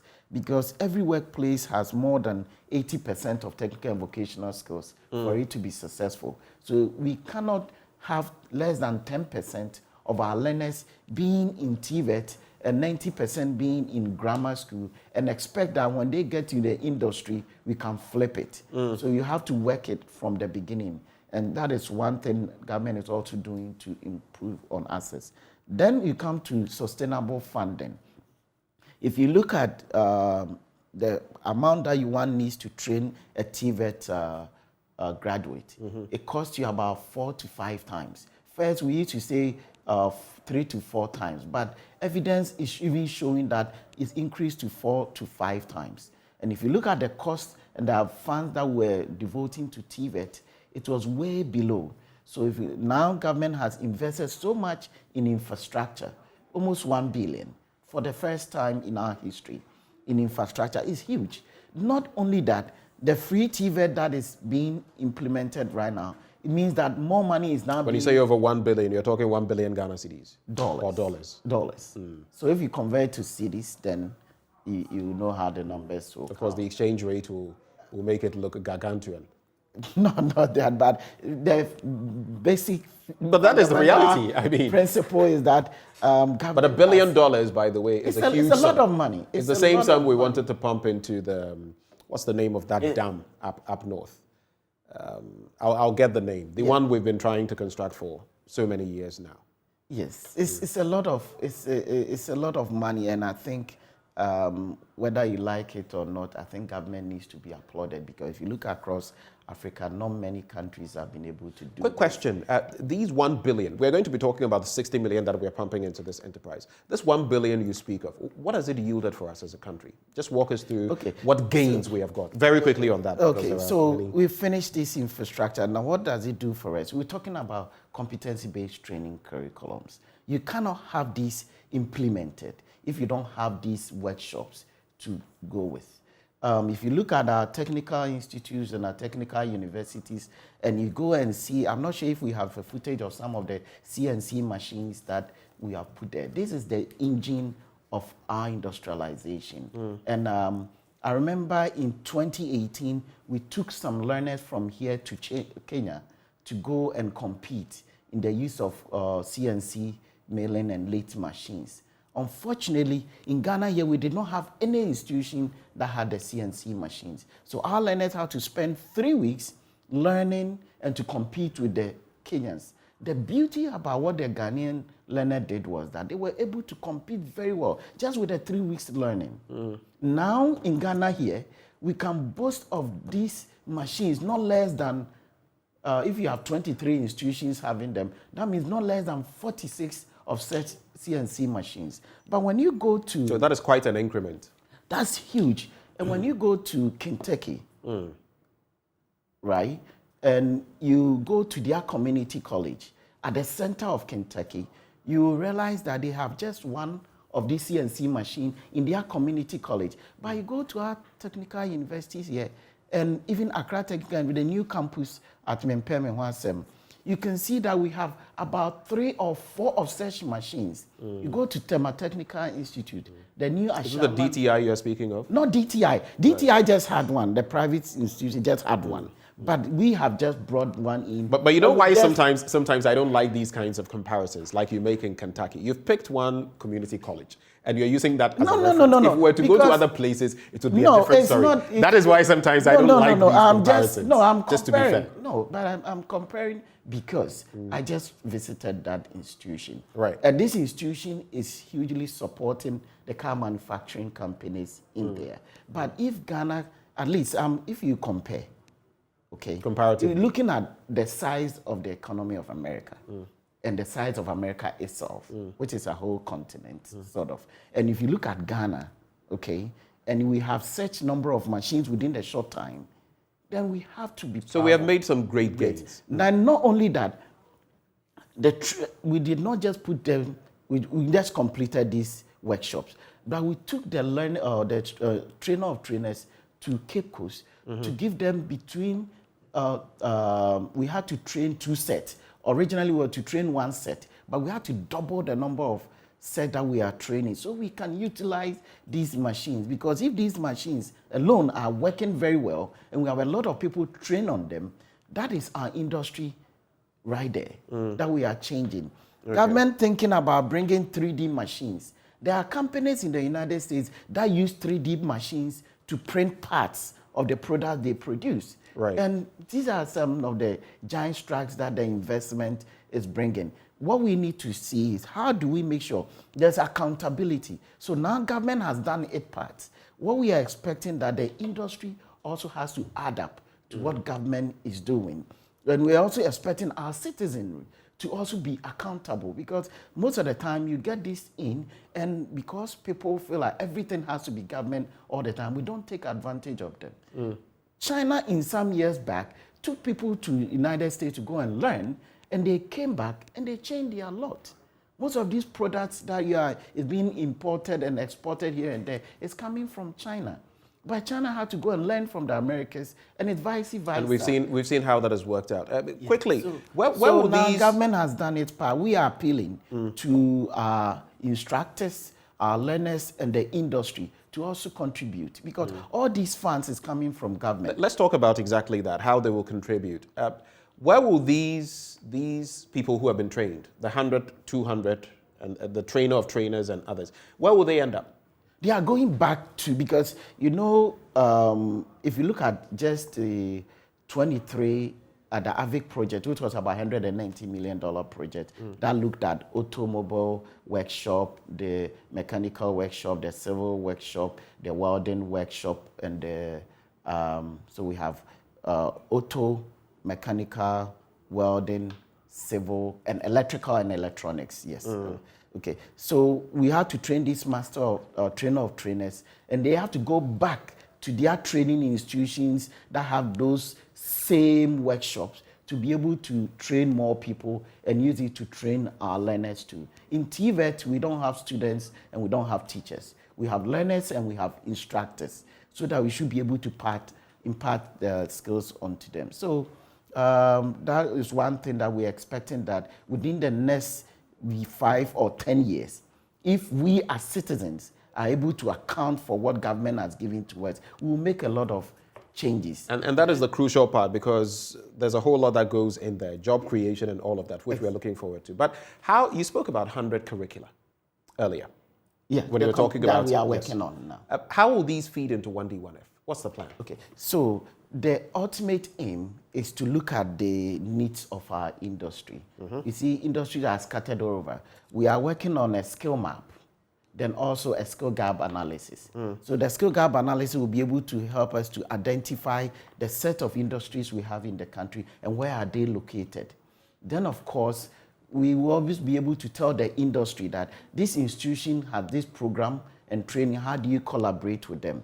So where it links with the 1D1F is the competency-based training. That requires that our learners should spend 70% of their time in the industry. So we have to identify all the industries, and every school that has to implement the competency-based training will be required to locate these industries and collaborate with them. If we don't do that, this 1D1F will die out, because today they might have workers, some of them might have even brought experts to work in. We should be able to transfer these skills to the locals, and the locals should be able to take it to the next level. I can tell you, Ghanaians are smart. They love skills, but we have to create the enabling environment for them. Government has created it. Government also feel like it cannot be in the way of the private sector. The private sector creates jobs. Countries that government is the only one creating jobs doesn't really go on well. We need the private sector. So government has jumpstarted the process, has given this support. We are expecting that industry will come on board. And I'm happy that we have the sector skill bodies through which we are bringing industry on board. We are expecting that gradually industry should also contribute something to support. If you look at the skill development fund that we've just put out a call for proposal, it's one good initiative that government wants to bring the training providers and industry together to solve our problems. And to do that, the $60 million that had been allocated to the Ghana Skill Development Fund is to make sure that we can give support, a helping hand to the industry. And the ultimate aim of that project is that we need to create jobs. Jobs, jobs, jobs is the ultimate aim for everybody. And this $60 million project has been categorized into 4 windows, for which everybody can have something. The informal sector, the formal sector, our training institutions, how do we bring new technology into the market? How do we increase the competitiveness of our local industry? So that is what will be done. And this is part of the Ghana Jobs and Skills project, which is, that whole project is $200 million project.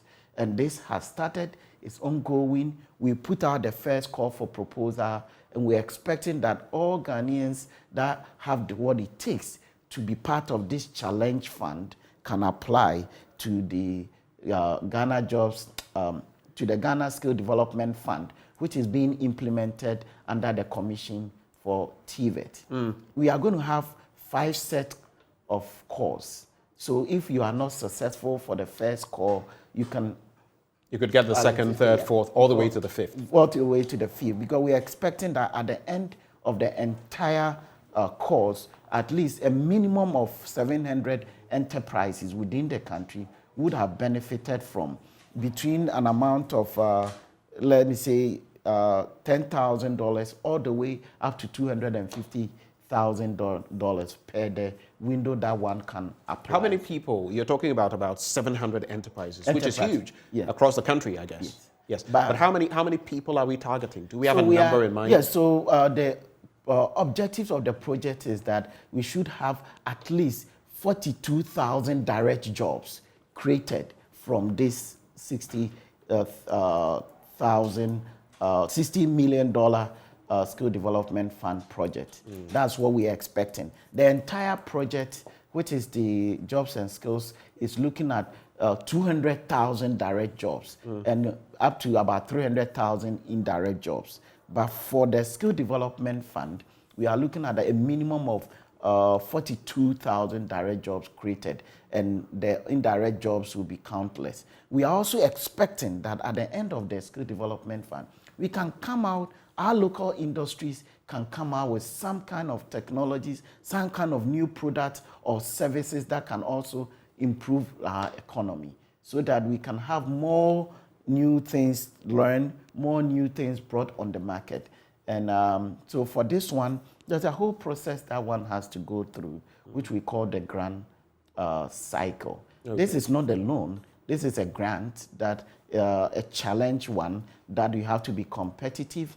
You should be able to identify a problem as an industry person. And whether we have the skills in town or we don't have in town, how do we help you get that skills to be able to improve on what you are doing? So first, there's a call for proposal, which is the first phase, which is ongoing now. Then one can put in their concept note. The concept note will be evaluated. Then if you are successful, you go to the next level, which is the detailed proposal writing. After the first screening, all the successful applicants will be trained and given all the support needed, which we call them the intermediaries. They will help them and they will go through the process to put in the full proposal. After I put in the full proposal, then there will be another evaluation too. We have evaluators, independent evaluators, 2 of them that will evaluate. If there's a tie, if for instance, I'm an applicant and I go through the concept note and I put in my full proposal, then we have evaluators, 2 of them that will evaluate. You will know, you have 2 independent who doesn't know themselves, who evaluate the proposal. If all of them are able to pass you, then you go through. If the other are able to fail you, then you are out. But if one passes and one fails you, that means there's a tie. We go for a 3rd evaluator who evaluates the proposal and whether to either pass or fail. So and that will be the final step. That will be the final step. Then after you do that, then after that, we will go and do a due diligence of after it's passed to the full proposal stage, we go and do a due diligence. After the due diligence will be done, and information and data and everything will be brought back to the Ghana Skill Development Fund Steering Committee. Then the steering committee will also sit on the full detailed proposal and the due diligence report, and either to approve or to reject. After that one is completed, then you move to the next step of grant processing, and you sign, we award, you sign, then you move to the other step to disburse. And disbursement, after disbursement is done, you start with your project. There will be monitoring ongoing. We will have monitors across the country. This time, we won't have one person coming at the end of your project. You have monitors that will be coming from time to time to see how you are doing, whether you are having challenges, whether we have to help you one way or the other. Because the ultimate aim is for people to be successful, not to fail or to wait and say, gotcha, you failed. No, but to support them. As a regulator, our systems is to support people to be successful, not to punish them. Okay. So when you go through that and you implement your project, we're expecting that within 6 months of your implementation, we should be able to count about 50% of the jobs that you are supposed to create and the impact. So there must be tangibles. Exactly. Right. Then after you go through the process of the project, then there will be the closeout, and we'll go through another. So that's what is going to happen. Let me ask you, so I'm sure this is going to be put out in phases, like you mentioned. So in phases, we're in 2022. Yes. What are the projections? You've spoken about the fact that for those who will eventually get support, funding, within 6 months, we must see some tangibles. What are the expectations between now and, let's say, 2024, 2025? What is the thinking? Is it the target that the 700 enterprises would still be in, in that flux? How are we going to do this year on year? I don't think you're approaching getting all 700. No. So for this year, that's why I said there's going to be 5 cycles of calls for proposal. For this year, it's a breakdown of that. Yes. I'm asking. So for this year, before the end of this year, we're expecting that a minimum of 100 enterprises would have gone through before November. We should have before November. Before November. That's our timeline. So it's a very tight schedule. Tight. But it's also complex, but we have to go through it. We're expecting before November, at least 100 enterprises would have gone through this process. And the following year, we're expecting another 200. We're expecting another 200. We're expecting another 200, like that. So, but the 5th year, we want to expect some time so that the 5th year, we can also follow up. So are you categorizing this as year 1? Yes, this is so 2022 to 2023. 23 is year 1. Then 2023 to 2024 is year 2. 2024 to 2025 year 3. 2025 to 2026 year 4. Then 2026 to 2027 year 5. Because originally, not having been the COVID, we should have started this project in 2020. Right. But because of the COVID, all the processes have to go back. So the plan initially would have been to complete the complete this cycle by 2025. 25. That was Right. the original plan. Right. But Let's also get into this. It's important I pose this question because from time to time, even when government in, government out comes with anything, any policy like this, which will create jobs, which will help enterprises, there's the element of politicization. So I ask you, how are you going to avoid that? I wouldn't be here. You wouldn't be here? If it's to politics, I wouldn't be here. Why would I be here? And I've enumerated all the processes that is going now. The application process has been open online. Everybody has to be part of it. Some people will tell you it can be transparent at that point where everybody is getting it, but the segregation comes in through later measures. So how transparent is your process going to be? This process is also being overlooked by external bodies. That's government. Even with the fund management unit, we have to go through a rigorous process to get a team to support the Ghana Skill Development Fund unit. And we have to learn and go through and get consultants. Some of them I did not even know, but they have the, if you look at the changes that is coming in, government wants the best for this country. You look at, you can compare processes and find out that's happening, and you look at what government is doing in terms of updating the process, in terms of bringing in all the measures so that fiduciary issues will be turned, favoritism issues will be locked out, making sure all the lagging areas benefit from it. So even if you cannot work, you cannot go online, you should be able to have the opportunity to be helped by a grant officer who will help you to put in your application and to be given a fair hearing. So this one, it's about creating jobs. So if Mr. A can create jobs and government can be happy, I don't think we're going to be biased towards any person not to benefit from it. Government ultimate aim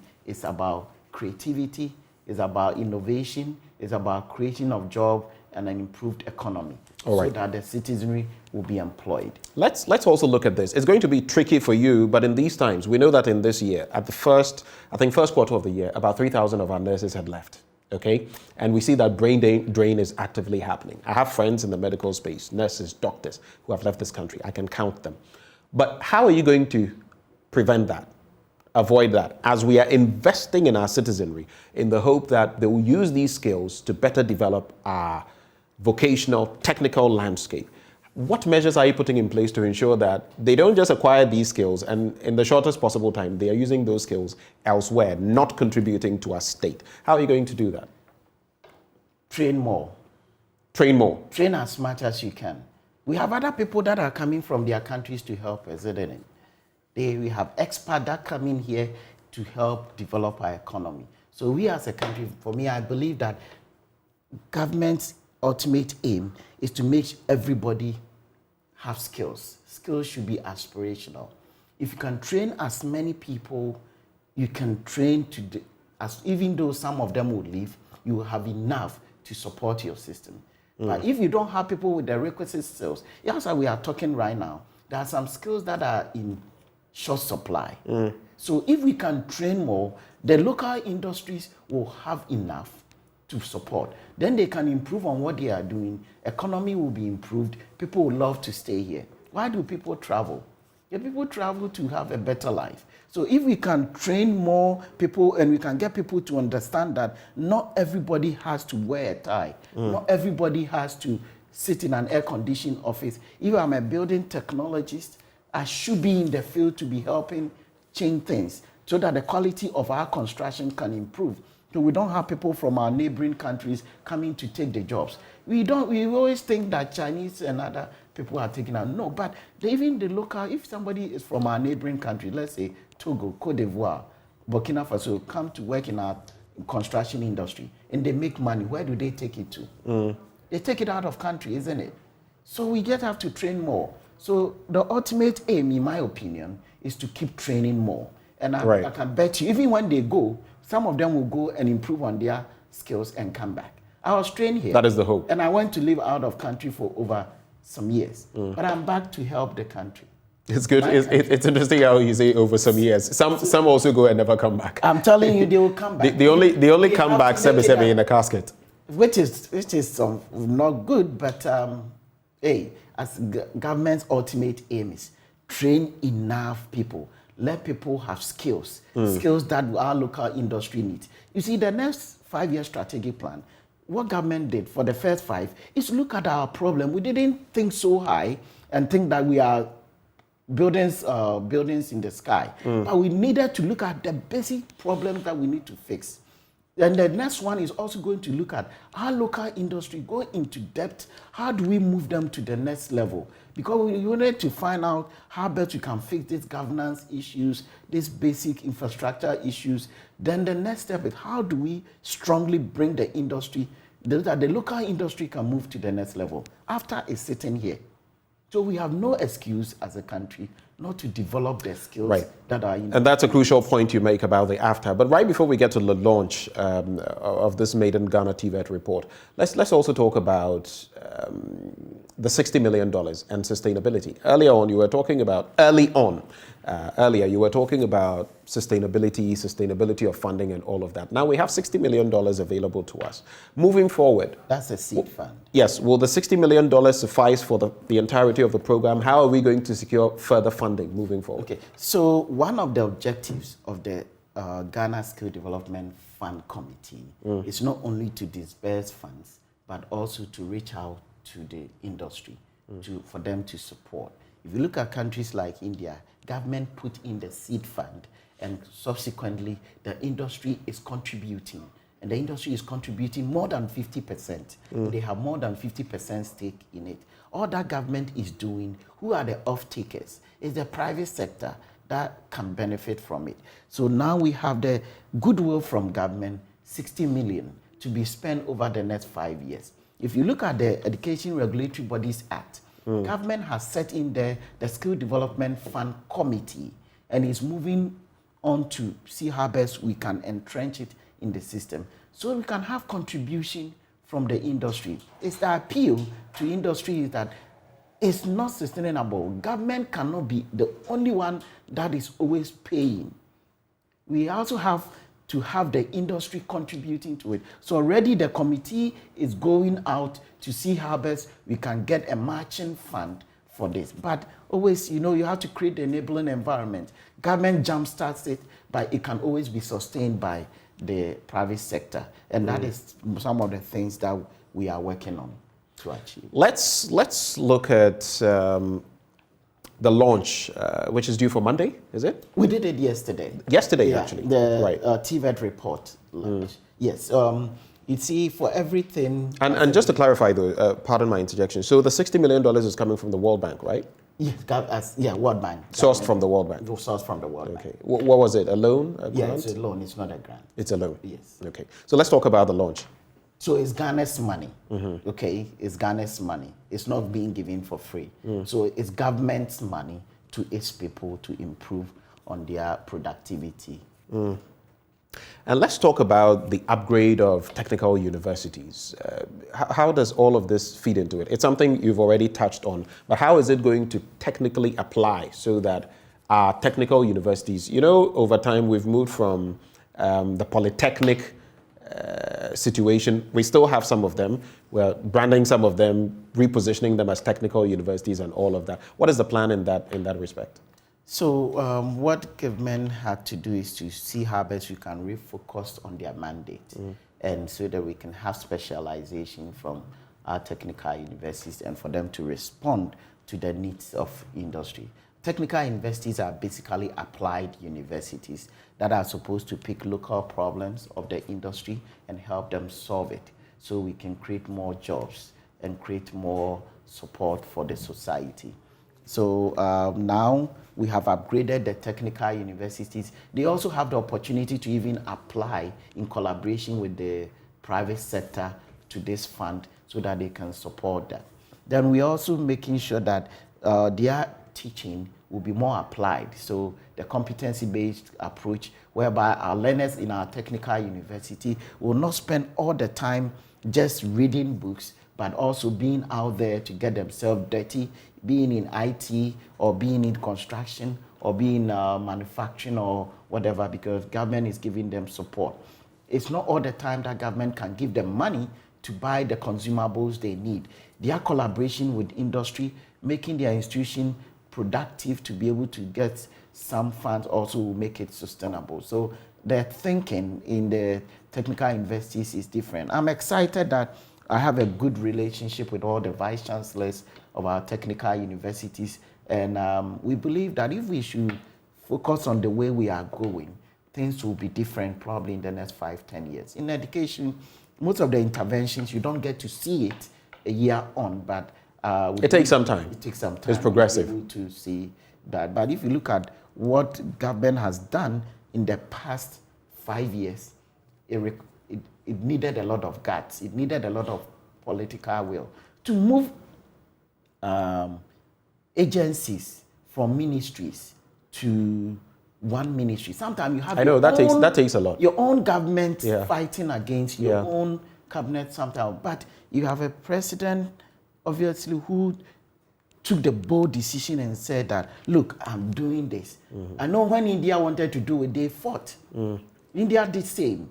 But to have the president make that bold decision to say that I'm realigning all TVET institutions to one ministry is huge. The international community are happy about it, and I think we have not made much noise in I don't think just the international community, we all should be happy about that. Yeah, and there are many other instances where we could do same, and we need to do same, because when you look at the MMDA structures, sometimes it's a duplication and replication unnecessary, and it creates a lot of hobbling. So in this instance, kudos to Mr. President, and to you as well for enacting this work. But let's, before we take a look at the highlights of the latest report, very briefly, the TVET report, so we can end. There is also the bit about who qualifies. You've touched on it. I want you to rehash it for those who are watching us. Who qualifies? How is this going to work? In just about a minute, and then let's take the highlights from the skill development. Yes. Everybody qualifies. that has had a company that is not less than 3 years and has a problem that needs to solve that problem, and has new ideas and innovative ideas, competitive ideas that wants to solve and be able to create jobs, qualifies. That is basically the principle. So give us some highlights of the latest TVET report, and let's also look at the website where people can go to and how we can follow through. So in a nutshell, the latest TVET report, which I'm happy that you learned from the best. We collaboratively worked with Germany. Yeah, you made mention of that. Germany started releasing their yearly report on TVET in 1977. That's how long ago? That's how long ago. And it's good that we've come in, but we're not going to spend that number of years to get to where they are. So that's what, 45 years ago? Yes, every year, every single year. And because it also put government on its toes, it puts everybody, the private sector, everybody, so that everybody can be accountable. So ours that we released yesterday is available online. There's a QR code that you can have access. It's not a perfect document, but it's a start. It recounts how far we've traveled from 1970 to this time and some of the transitions that we have gone through. It also touches on the quality of our TVET. It touches on financing of TVET. It touches on the assets that we have basically looked at the 5-year strategic plan and the rest of it. The difficulty we encountered is data collection. Because in our country, sometimes everybody is trying to hold on to something. They think like you're going to scrutinize too much. And I'm happy. I know we're going to improve on it, especially in the private sector. Most people were a little bit reluctant. They are not used to. In Germany, every year by default, you have to send that report. We are hoping that as we are looking into the next report, and the Minister of Education also charged us that we have to have the number of employment that are being created. In the next one, we'll be looking at a tracer study, our training institutions. Where are the learners going? What kind of jobs are they getting? What is the quality? What is the remuneration? How can we use that one to encourage other people either to go there or to encourage the system to improve? So for the sake of time, we have to go. But I just want us to take a quick look at the website where people, it's on the Ghana.gov platform, is it? Or is it the skill development? Yes. So when you go to the Commission's website, which is ctvet.gov.gh. You can get it. You can also go to www.gsdf, which is and it's on our screens currently. Development Fund, right. .ctvet.gov.gh. All right, and you can also see on your screen some of the contact numbers.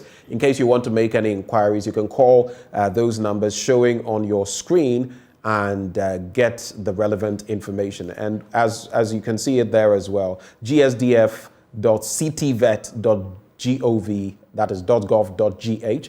And then if you want to shoot them an email, gsdf@ctvet.gov.gh. And as has been stipulated, applications must be submitted not later than the 16th of September 2022. Does that still apply? That still apply. We don't want to, if there's any changes, we will let people know. We have sectioned the country into 4 zones, and we have 4 different outreach teams that will be going to the locals and the interlands to make sure we can also educate people about the details and what they need to do. Some people probably might need help even in putting in the application. It might be a farmer that has an innovative idea that wants to be able to train people so that they can employ more. We don't want to disadvantage them. The outreach team will be going to the whole country to make sure that people can be supported. We also be working with the Ghana Enterprise Agency, then their business advisory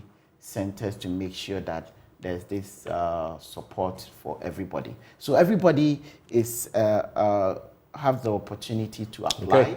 But if you are not successful in the first call, that doesn't mean that you're not going to be successful in the next call. And there are 5 of them. So just keep trying if you know you have something valuable that you can offer in this space, and it will be taken care of. Doc, thank you so much for coming. Thank you for your time. Thank you very much for having me. And more grease, more power to your elbow as you pursue this.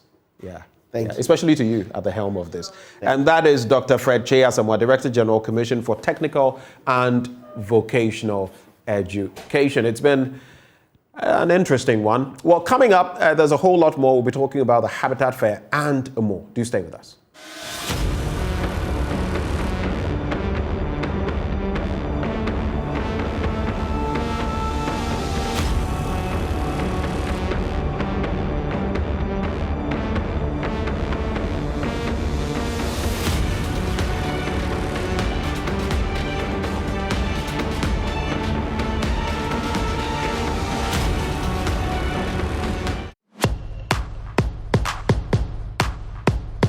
My fees for a year is 1,751 cedis, and the accommodation fees for a semester is 427 cedis.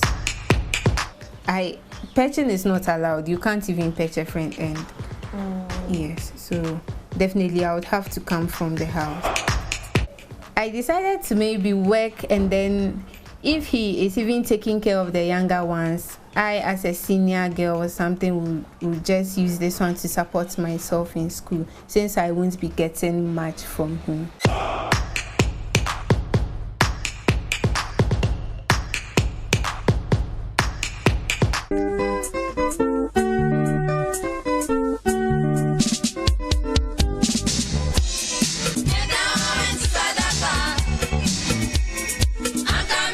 Sandra Apia meticulously fixes artificial nails for one of her clients. It is one of 3 jobs which earns her income for tuition and accommodation at school. At 19, Sandra started selling shoes and clothing when her father's structural business started struggling. Her father hardly makes ends meet to cater for her ailing mother and her 3 siblings. The only way for her to survive is to work hard while she studies. I started working right after SHS. Yes, and I decided that was 2018. So I worked for 2 years. I worked as a mobile money vendor. I worked as a shop assistant in Okaishi, and lastly, I worked as a sales girl in a cosmetic shop at Dakuman. So around 2020, I decided to buy University of Ghana forms, and then take it from there. For Sandra, a major challenge is securing accommodation cheap enough for her to afford. She currently resides at Volta Hall, one of the halls available to the over 39,000 student population at the University of Ghana. The university has 11 halls providing housing to students at a fee. An application portal is open every year for students to apply. I decided to maybe work, and then if he is even taking care of the younger ones, I as a senior girl or something will just use this one to support myself in school, since I won't be getting much from him. I pay my fees, pay my accommodation fees. My daddy sometimes supports with the provisions. That's when I'm coming to school. But when I get here, everything is up to me. I work with, I feed from what I earn as a nail technician. However, students who miss the application window have to rely on privately run hostels at a much expensive rate. Sandra is one of the lucky few to have a room in the traditional hall. She pays a little above 900 cedis a year. Currently, my fees for a year is 1,751 cedis, and the accommodation fees for a semester is 427 cedis.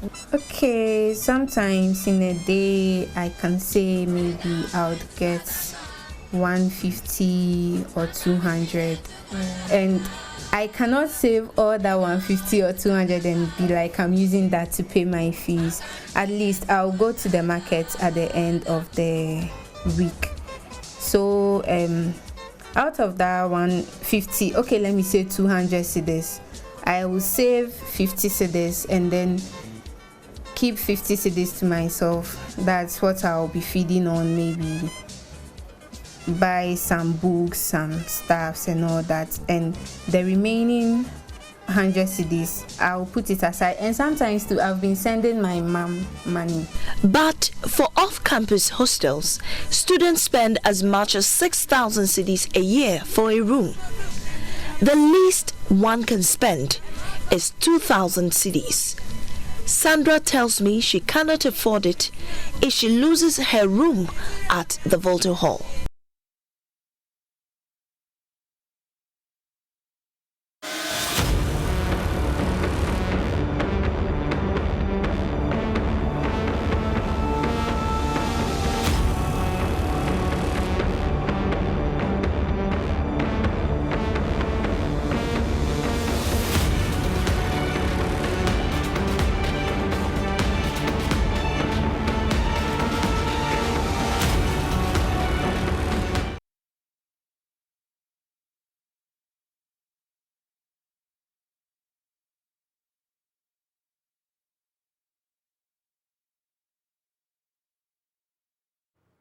Thank you for staying with us. You're still live on the AM show with Benjamin Akakpo. Now, on the back of that Living Standard series, we take you to Kumasi, where the Traditional Council has requested that Oyeripa FM, a radio station operating in Kumasi, stop broadcasting from today, August the 26th, until further notice. Their crime was giving their platform to the 2020 flag bearer of the United Front Party to denigrate the Asante Hene, so to speak.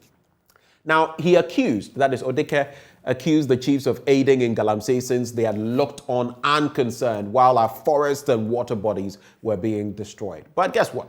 The Kumasi Traditional Council was offended by this remark and declared it to be a form of rebellion against Asante Man. Hence, Odike was banished from stepping at the Manshia Palace. But what does the media fraternity make of this development? Do the chiefs even have the right to do this? Banishment, yes, but after that, shutting down radio stations? Is that not in the purview of the NCA? Joining us on phone is Sulemana Brahima. He is Executive Director, Media Foundation for West Africa. Mr. Brahima, a very good morning to you, sir. Good morning, and thank you for having me. It's a pleasure having you. So let's start from what you've heard when it comes to this entire development. What is your fundamental understanding of what has happened? Well, I mean, what we all know is that Odike was on this radio station and had talked about the issue of illegal mining or galamsey, and insinuated or said that what is happening may be having the blessing of some chiefs, otherwise it couldn't be going on the way it is. And the Kumasi Traditional Council took offense, and subsequently the apology was rendered. And the decision they made is that the station must be shut down or go off air as a sign of remorse from today. And of course, as a station, what can they do operating in that area? I don't think that they will stand up to the power of the Traditional Council. So it's a clear case of censorship. It's a case that certainly undermines media freedom and press freedom, because they are absolutely legal remedial measures that are prescribed for persons who feel offended by the conduct of a media organization. But that is not what we are seeing being exacted by the Kumasi Traditional Council. I think this is traditional power being exercised. Mr. Brima, we'll get into that, especially as you've started talking about censorship. But there's a report we have on this specific happening, which also borders on media freedom and how free we are. Let's take a look at this report, and we'll come back to expatiate further on this. Odike card your pen. I am on a moment platform money. Na Odike Kasade and Kuntiminye. If it's awesome, I'm from home, if it's awesome, get to Abby. Naka obey. Enka dibume mo draw. Yana nanumia, Yeni Beso. You gave Odike the platform to say all that he said without caution. If you want us to accept your apology and show remorse, then announce to your listeners that you erred and apologized. Again, if you want Menchia to give you your hearing, then you have to close down your radio station from Friday, August 26th until the pending issue is resolved. If not, we won't take it lightly when you appear before us again. And I'm saying, some percent, Menchia who said, Manya no enti a free fiada. Aircraft Pimsa semi no radio station no Muntimin. Nano who said Manya no na say no dia madia menya sure some baha nananum num betinim remremre. So you saw there Bafo Amankwetia, who is the Bantamahene. He is actually acting as the chair of the council in the absence of the Asante-Hene, who is out of town currently. So let's get into the matter now, Suleimana Brima.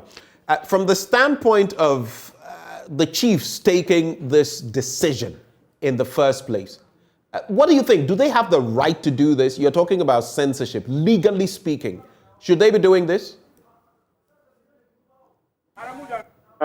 Chiefs will not have the power to say we are shutting down a radio station. I don't know where that legal powers would be drawn from.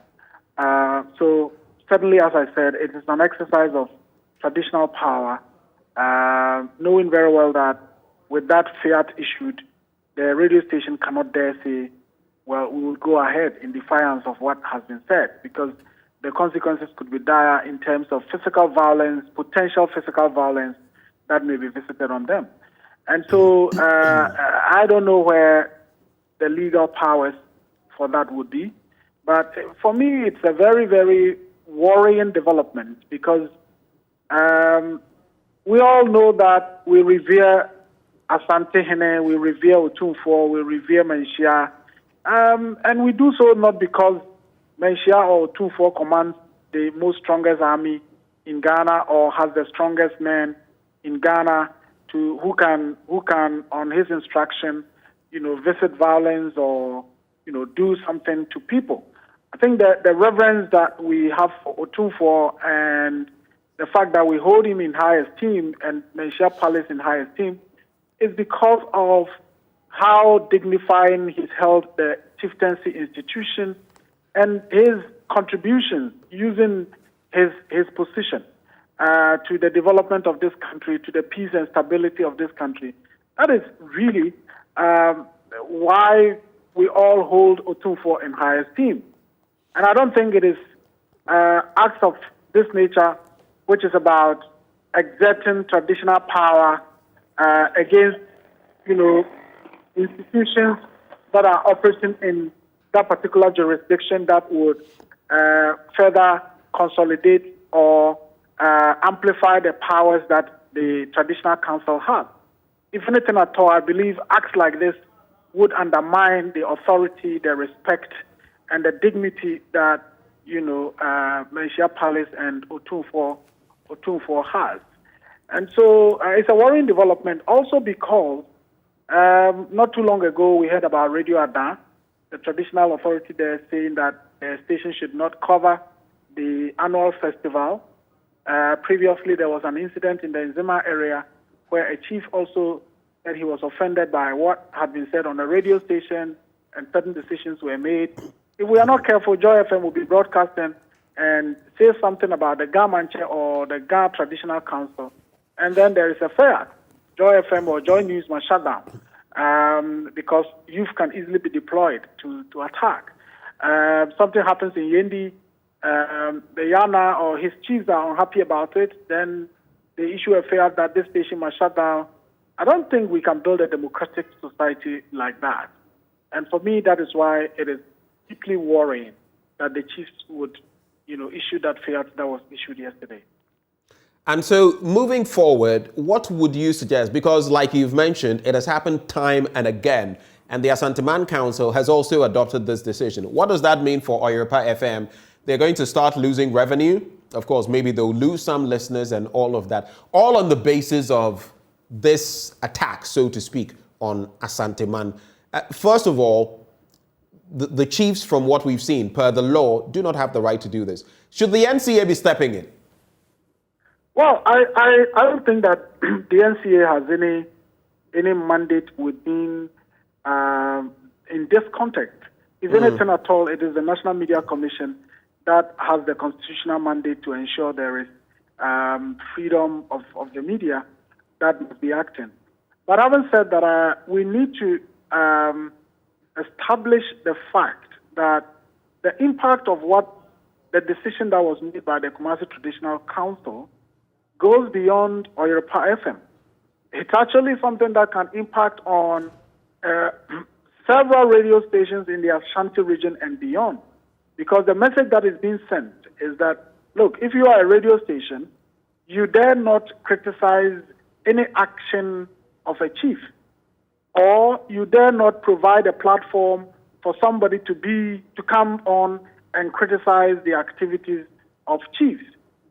And if you're a radio station, so what would have happened? When Odike was speaking, then the station should say, hey, please, you are talking about chiefs, so don't go there, stop. We don't allow people to talk about chiefs. I don't think anybody should create the impression that chiefs are above reproach and chiefs shouldn't be criticized, or matters of chieftaincy and activities of chiefs cannot be talked about on radio or on television or in the newspapers. Chiefs are, yes, we revere them, we respect them, we dignify them. They are leaders. They are people who understand our institutions. They are the embodiment of our rights, our cultural rights and heritage and so on and so forth. But they are human. They can make mistakes.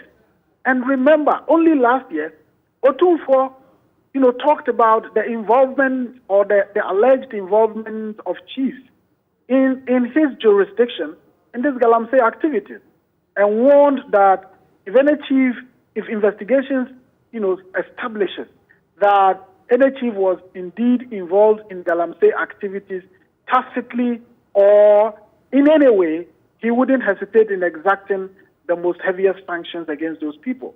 At that forum, Otumfuo said the people gathered here, and he was talking about leaders, the chiefs. The people gathered here, about 30% of us here are aware of the Galamsey activities in our traditional area. And he mentioned that a particular person who was involved in Galamsey had even said that the land on which he's mining was given to him by a chief. And he said, if you are a chief and you are giving out your lands for illegal mining, what kind of chief are you? So it is not a new thing that people say chiefs are involved directly or indirectly in illegal mining. The difference is that last year it was said by Otumfuo himself, and this year it is said by Odike. I mean, is it a case that when Otumfuo said it, the chiefs were not happy, but yet they couldn't do anything, and now somebody says it, and not just that individual, but the platform on which he said it is the one that is being sanctioned now. It sends a chilling effect on media freedoms. It sends a chilling effect on what people can't say or cannot say. And I don't think that is the kind of culture we want to have either in Asante-Man or in the entirety of Ghana, because we wouldn't then develop when we say that when chiefs are acting in a particular way, people should not discuss it, people should not speak about it. I don't think that is what is right. So what then should be done? Can government, for example, our political elements, what should they be seen doing? Because like you've said, this could spiral out of control if the government just says, oh, you've said this about me, your station could be attacked and all of that. And I want you to weave that into what happened to Odike himself. The physical attack, one of his men was hit by a stray bullet, and he very easily could have been, shot himself. Yesterday, when he interacted with my colleague Evans Mensah, he mentioned he was out of the Ashanti region, that he was in hiding, and that he wanted to avoid, getting his family involved, because if he stayed in the region, who knows what other attack could come through. So, what should government be seen doing in this respect? Well, certainly, government has a role to play. The Ministry of Chieftaincy Affairs has a role to play. The National Media Commission, which is a state institution, has a role to play. I'm confident that today the National Media Commission may dispatch a team to Kumasi to engage with the authorities there. Sometimes we all know that if you are dealing with leaders or dealing with the elderly, even if they have erred, you are cautious to make that known that they've erred. And in this case, I'm sure there will be some background diplomatic discussions to de-escalate the tension and to ensure that the radio station is brought back on air. But for me, what is more critical is not just having the station on air, operating, but the effect of what this has. I don't know the extent to which the station being on air can take up issues about, activities of chiefs and how it undermines or promotes the development of communities and so on and so forth. They'll be very, very cautious about doing that. And then, as I said, would this serve as an example for other traditional authorities to begin to act the same way? And if they do, what would we say? Because then they would say, well, when it happened in Ashanti region, we all looked on.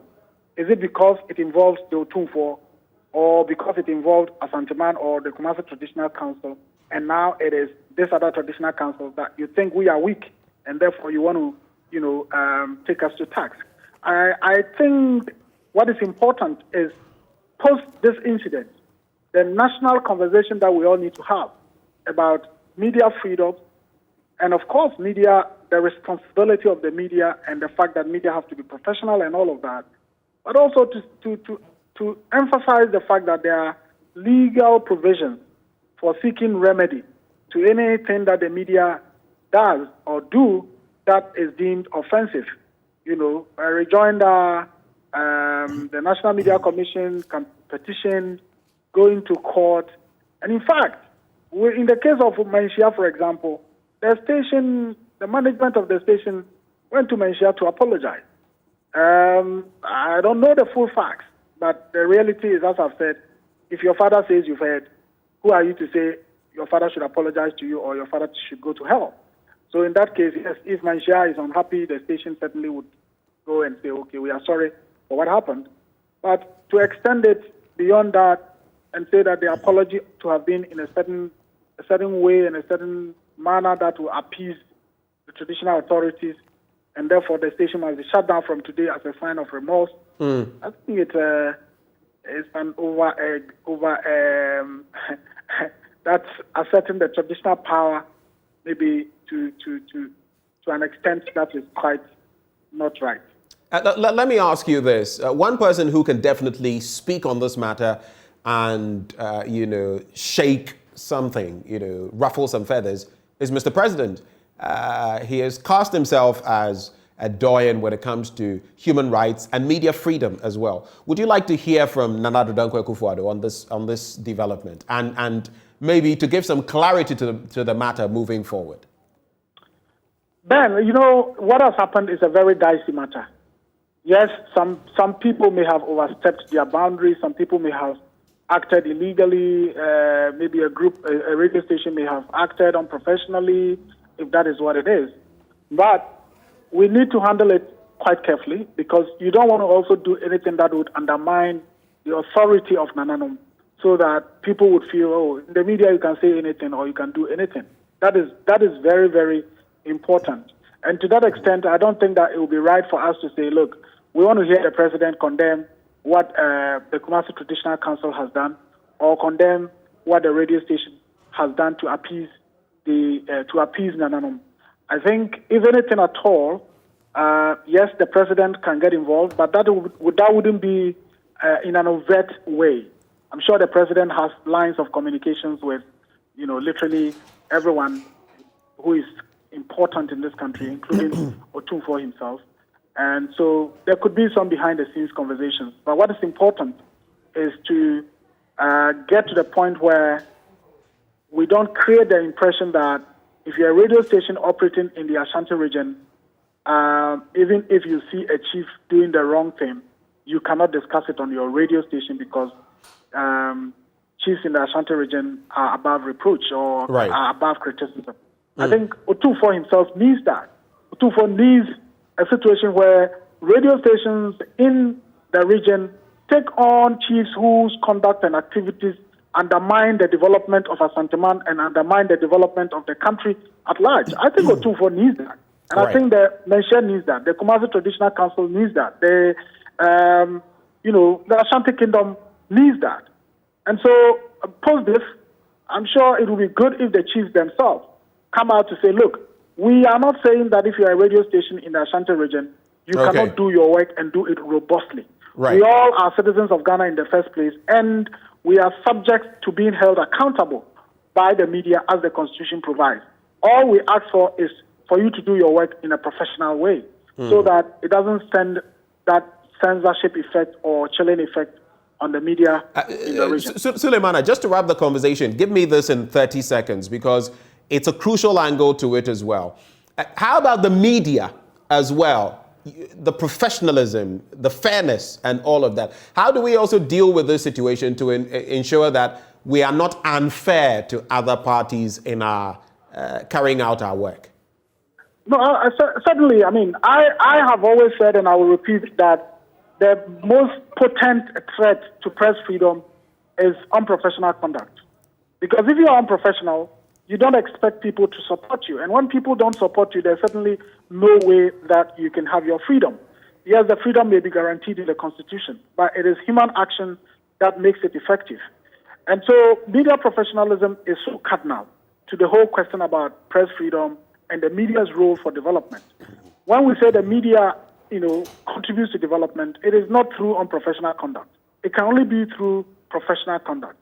And so we would continue to also urge our colleagues who are practitioners to ensure that they use their media for good and not for bad. They do the most professional thing and not the unprofessional thing. And that's the only way, when they are in trouble, we can all rally around to defend them as the Constitution requires us to do. Suleimana, thank you so much for joining the conversation this morning. We're really grateful you took time to join us.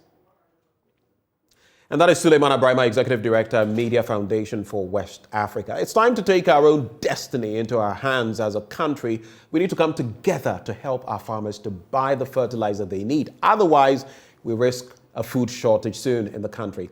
Farmerline is supporting farmers by making affordable fertilizers available to these farmers through a discount program. We are inviting you to also support us by donating 10 Ghana cedis or more towards raising 1 million cedis to support over 25,000 farmers this season. Simply dial *887*4444#, *887*4444#, to donate. Donate 10 cedis or more and contribute to food security in Ghana. But hello, how about treating your family to a summer holiday in South Africa? Come journey to South Africa for a good time in our beautiful country. Get to know the locals and our languages. And if you're looking to let your hair down and relax, or you're just in the mood for some fun family-friendly adventures, South Africa has got everything you need. This summer, Wazanila. Come this side and experience a holiday worth talking about. But hello, Ghana.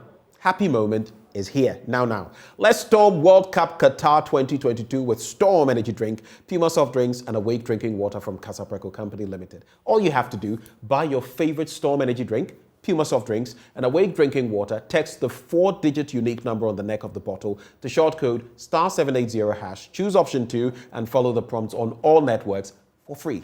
You could be one of the lucky winners to this year's World Cup in the monthly draw. You could also win TVs, fridges, microwave ovens, mobile phones, home theaters, free drinks, and more instantly. So don't waste time.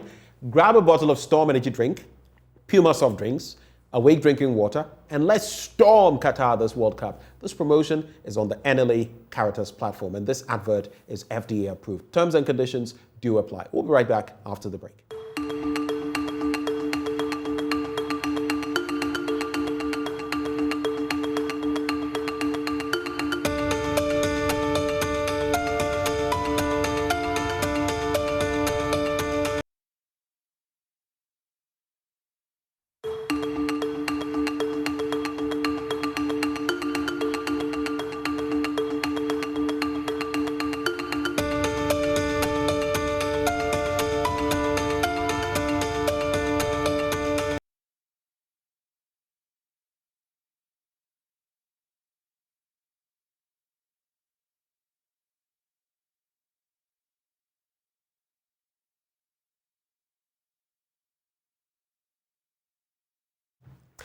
Welcome back. It's all about the Habitat Fair. And you know, where you live matters. Well, guess what? It's day 3 of the EcoBank JoyNews Habitat Fair 2022, the 13th installment. It is the Grab It All Friday, and we're giving heavy discounts on every item from electric bulbs, roofing sheets, home decor, furniture, to home insurance policies, home appliances, land acquisition, building materials, houses, and kitchenware, among others. Visit the fair today and shop for all your housing needs in these challenging times. We give you the best rates anywhere in Ghana. EcoBank JoyNews Habitat Fair 2022, where you live matters. But let's get to that big debate now.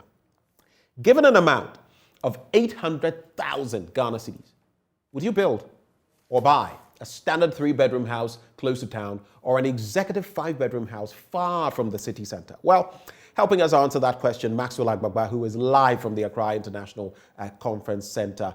Join us with your thoughts on these and other issues that we'll be discussing on the show via phone and social media. But for right now, let me bring in my colleague Maxwell Agbagba, who is standing by. Maxwell, a very good morning to you. Before you tell us about what we can expect by way of this question, have you secured a house for me yet?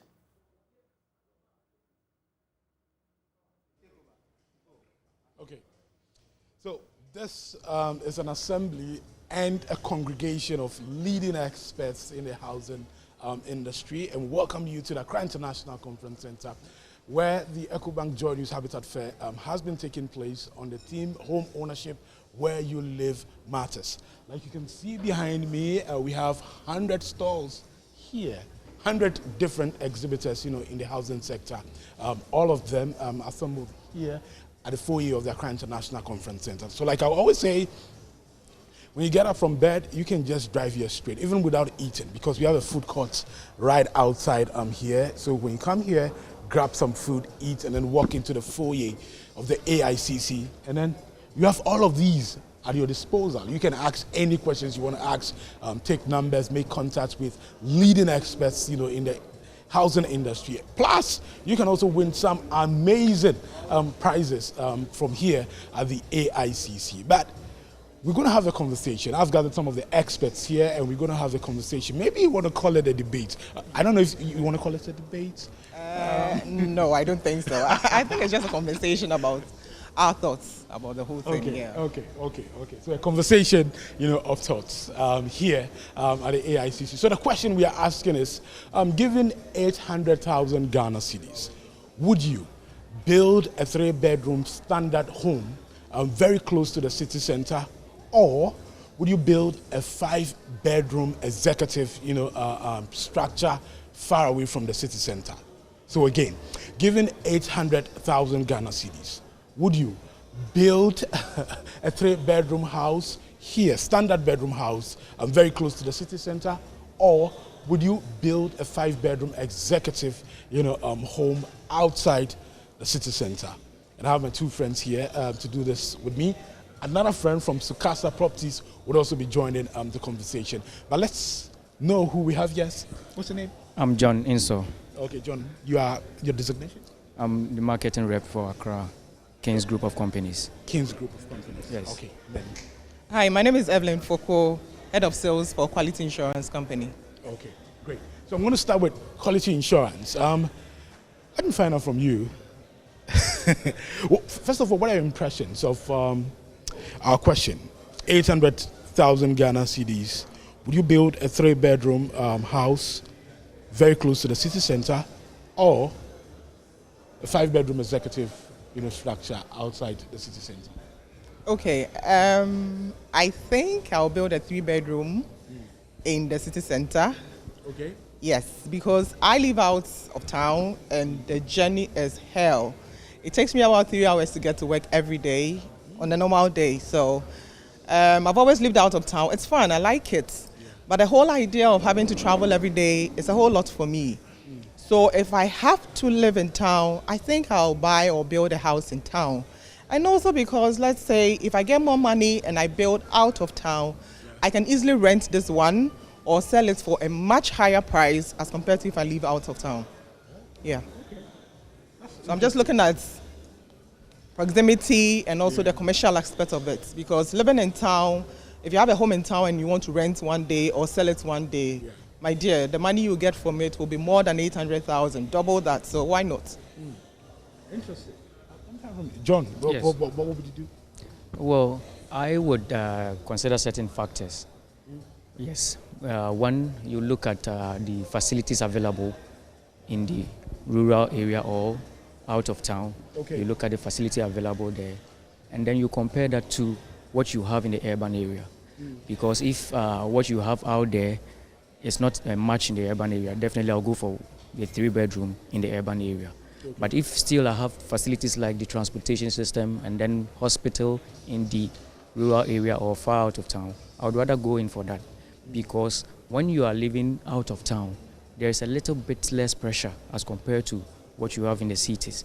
So you look at these factors before you can come out with a good decision to make. So that's what I look at. Okay. Yeah. Okay. Do you think sometimes our infrastructure, as a country, has also contributed to the concentration here in the city center, such that people are not willing to move outside the city center? They want to live very close to the city center. They want to be very close to the central business district, very close to their offices and in homes. Do you think it's mainly also because of the infrastructure? Because you go to other jurisdictions and people travel with trains. Yeah. They travel to work every day. They use trains and all of that. But we don't have that here in Ghana. Do you think it's also a contribution factor? Yeah, it is. It is. I'm sure if we had trains, this morning I was coming to work and the kids are on break, so there was no traffic. It took me like 30 minutes from my house to Kwashi, which normally would take me more than 2 hours. So I was just saying, oh my God, if we had trains, if we had trams, like 30 to 15, 45 minutes, I probably would have been at work. And I probably can live in Kumasi, I can live in maybe even Tamale if I want to, and still come to work. So if we have very good infrastructure like we have elsewhere, like the trains and all that, you can easily time that, after every 15 minutes, there's a train coming, so I can easily jump on and still get to my office on time. Why not? Yeah. Some of us love living out of town. I mean, it's always been good. It's less pressure. Yeah. Everything it's more peaceful, it's serene. It's more peaceful. Yeah. But just because of the journey of traveling all the way to town, it just makes it very difficult to live out of town. It makes it difficult to live out of town. Okay. Let me find out from John. So, same thing. Yeah. Do you think the government has any role to play, in all of this, making the infrastructure available? So when that is done, then real estate companies can also start moving out of town? Because as it stands right now, there are few real estate companies who have structures out of the city center. Many of them is a concentration, here in the city center, in the capital, very close to the central business district and all of that. Do you think government has a role to play in all of this? Yes, I believe so.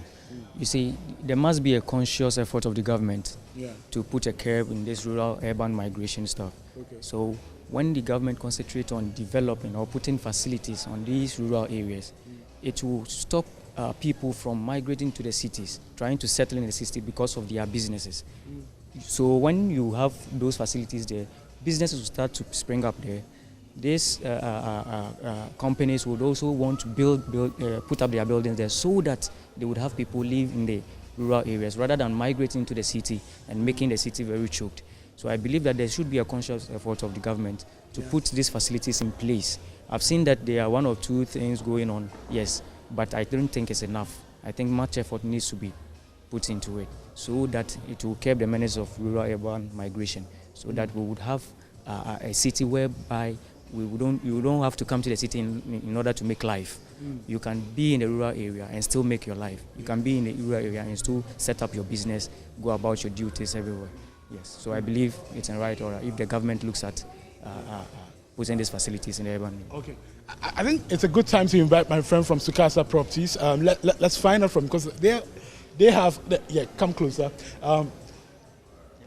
Your name? Daniel. Daniel, last name? Ewukwesari. Yeah. Yeah. He's a public relations officer for Sukasa Properties. Yeah. Daniel, tell me, what do you consider, real estate company, what do you consider before you cite if you're considering places for the structures, what goes into the consideration, into the location and all? Well, most importantly, you'd like to consider security. Security is very important if you want to really have a lasting place of residence. You talk about security, we're talking both in terms of social security and the fiscal security.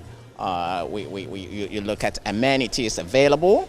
Are you connected to good electrical, system, water provision of water, and equally you would also want to consider social amenities around, maybe the community center, and so on and so forth. But also, you also want to find out whether there is actually a secured environment to prevent theft and, physical attacks and violence and so on and so forth. Okay. I think these are very primary when you really want to have a very lasting residence in a particular area. I think I didn't ask you the first question. Yeah. Given 800,000 Ghana cedis, would you build a 3-bedroom standard, structure very close to the city center, or would you build a 5-bedroom house far away from the city center? Well, that is tentative, but ceteris paribus, all other things being equal, I would rather site this property in the city rather than in the hinterland. Okay, it looks like all of you are going for the city. I don't know their reasons, but my primary reason would be that. Properties these days, especially buildings, do not depreciate, they always appreciate. And so if I have 800,000 city property in Accra, as compared to putting that in, say, Donkorkrom in the eastern region, I would rather say invest that property in Accra.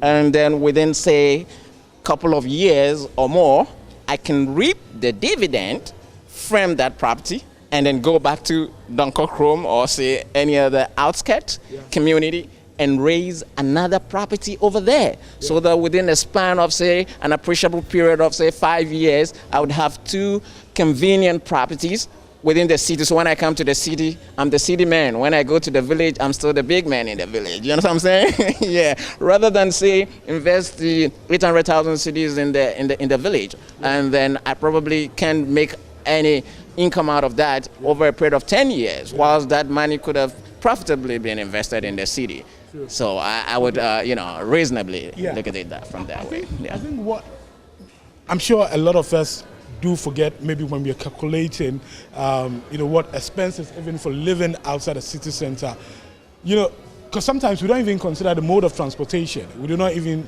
consider how much it's going to cost us to travel outside the city center, all to come to work daily.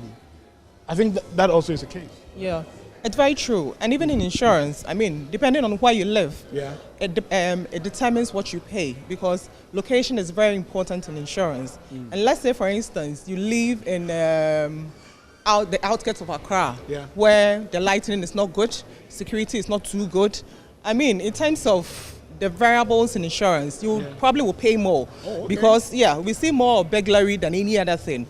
So if your security is not good, definitely you pay more for that, because you tend to hear more of burglary and stuff outskirts of the main city, because here there's more people around, there's more lightning. It's difficult for someone to go break into somebody else's house. But where there are not so many people, the place is always quiet. You go to church and come back and your things are gone. And then it becomes more risky, so insurance has to pay.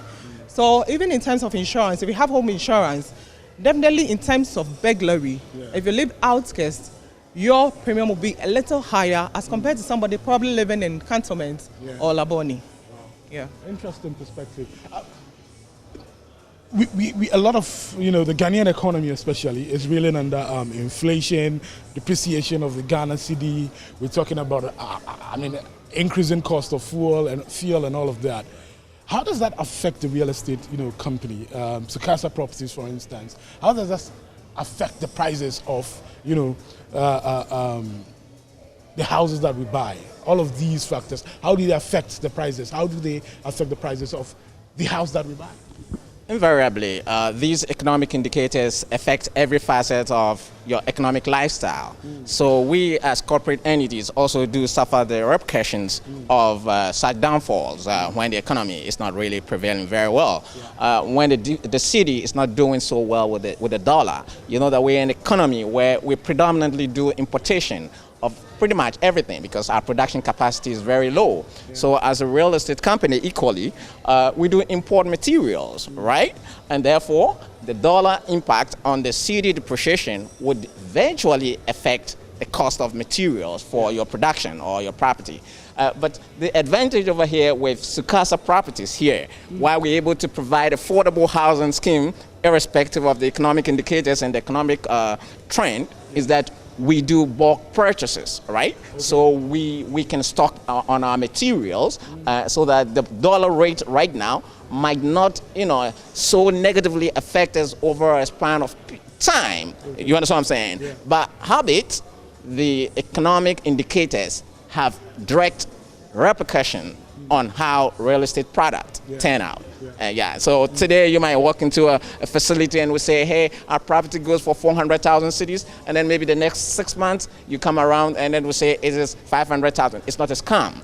It's the reality on the ground, right? But if we're able to sustain ourselves such that you enjoy such benefit of affordability, like right now Sukasa Properties, a 2-bedroom facility at East Legon Hills is going for 400,000 Ghana cedis. People say, how do you do that? This is not true. That is true. A 3-bedroom facility going for 560,000 Ghana cedis. Our 4-bedroom facility equally going for 840,000 Ghana cedis. And these 3-bedroom and 4-bedroom facilities also come with an outhouse, okay? In such a vantage place in town is Legon Hills. People don't understand how we are able to effectively, release our products on the market at such market value. But that's what we do, and that's the reality on the ground, because we have economic model that takes into consideration all these economic indicators before they hit us bad. That's the trick. Kings Group, same question. There's a lot of talk about the depreciation of the cedi, inflation going up, high cost of fuel, that affects, the prices of building materials and all of that. Tell me, how is this affecting Kings Group? And how is it also affecting the potential, homeowner? Is it making it more difficult for people to get new homes? Yes, I would say yes, it's making it difficult for everyone. We are not left out.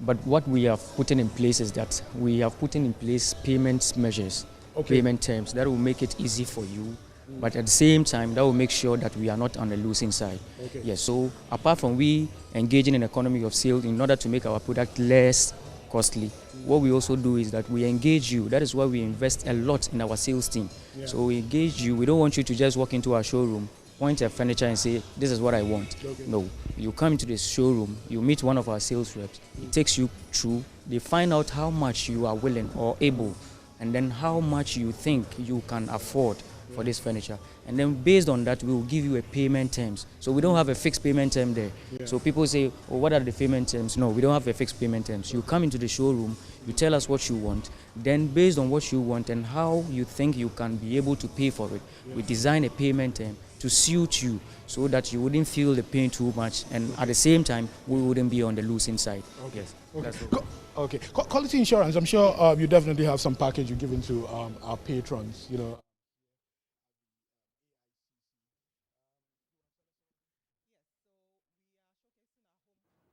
And that was my colleague Maxwell Agbagba, live from the Accra International Conference Center, bringing us the scoop as far as that debate is concerned, to build or to buy. But in all of it, remember, where you live matters. So don't you forget, from today, if you've not been there yet, and even if you have, from today all the way to Sunday, it's the Habitat Fair. Pass through, get some sweet deals, and make your home better. But it's time now for us to engage you as we get your thoughts on the matters we've been discussing today. We'd like you to join us with your thoughts on these and other issues, discussing what would you do with 800,000 Ghana cedis, for example? Would you build or buy? And what would back these thoughts? You can also share your thoughts on the Oyerepa FM situation in the Asante region, where Nananom have decided that from today, Oyerepa FM should not operate. What do you make of that directive? Can Nananom even give such directives? The NMC, the NCA are yet to step in. If we hear from Mr. President as well, it would be curious to know what his take is on the matter. You could also share your thoughts on my blunt thoughts today. The number to call 0302-211-691 extension 2. 0302-211-691 extension 2. Call through and let us know what you're thinking. And today, just to give you a rehash, in case you missed it, you can still check it on our feed. I shared my thoughts on Jinyame economy, hypocritical Christian groups, and the raw suffering of the masses for my blunt thoughts. If you caught it, you can let me know what you think. Also share your thoughts on the Oyerepa FM issue. And again, if you like, you could share with us what you do with 800,000 Ghana cedis. That's a question we posed today. We have limited time for your calls, so if you are going to call, now is the best time to put that call through. We have Park from, is it Nkwetia? Hello, Park. Hello, good morning, Park. Okay, so we're trying to get Park connected. Hello, Park. Good morning. Hello. Yeah, good morning. Calling from Nkwetia. From Nkwetia, right. Go ahead with your thoughts.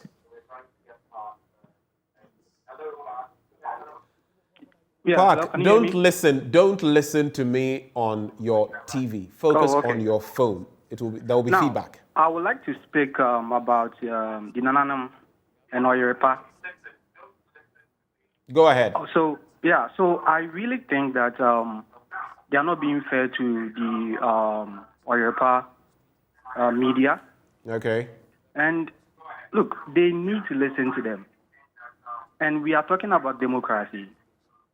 And what he said have nothing to do with disrespecting them. I will listen to the video, and I believe the man was spot on. Okay, the lands belong to you people. The excuse that this doesn't come under you, the lands, whatever, and other things that he was referring to, no, doesn't come in. Because you are the elders. The land is given to you people. And even if it's not under you people, and then some people are there operating, and the president is fighting this, what you can do also is to come in and then come and support the fight. Okay, so I really believe that they can do better. And the idea of they fighting the media, look, is trying to brings fear, okay, to the media. And it's not fine. So they need to come again. Nananam have to stand and be positive. We should let them know that they have to fight for us. They don't have to fight against us. Because when you fight against the media, you are fighting against the people. This is where we speak. This is where we let you people know our stand on national issues. So that's what I want to say. Thank you very much. All right, Park, before you go, are you still with me, Park? Yeah, I'm still with you. If you were given 800,000 Ghana cedis, would you build or buy a home? I'll buy. You would buy? Yeah. Where would you want to buy a home? I believe we have an industry. When you go to other countries and developed countries, the idea of building really is not an option. It's always the option for the people who are well endowed. Okay? Over here, look at how we build. In slums, like in terms of the quality is poor. But when we build an industry, that can help. Right. Okay? And it is more regulated. I believe we should be buying. The idea of building our houses and wasting land and then making the environment dirtier and others, and I believe we should be buying. We should be buying. Interesting thoughts there from Park from Nkweti. Thank you for calling and sharing your thoughts. You can also do so in the next 2 or so minutes, and then we shall hang up our boots for the show. 0302-211-691 extension 2. He chose to speak on the Oyerepa FM situation, and he says that in a way, if we continue on this tangent, it would be muzzling the media and Nananum the right quarters to deal with such issues. Why did they not go through the NMC and other institutions that are mandated, so to speak, to take a look at some of these matters? Those are the questions that are being raised. We also have joining the conversation Francis. Hello, Francis. Good morning. We have Francis from Achimota. Francis, good morning.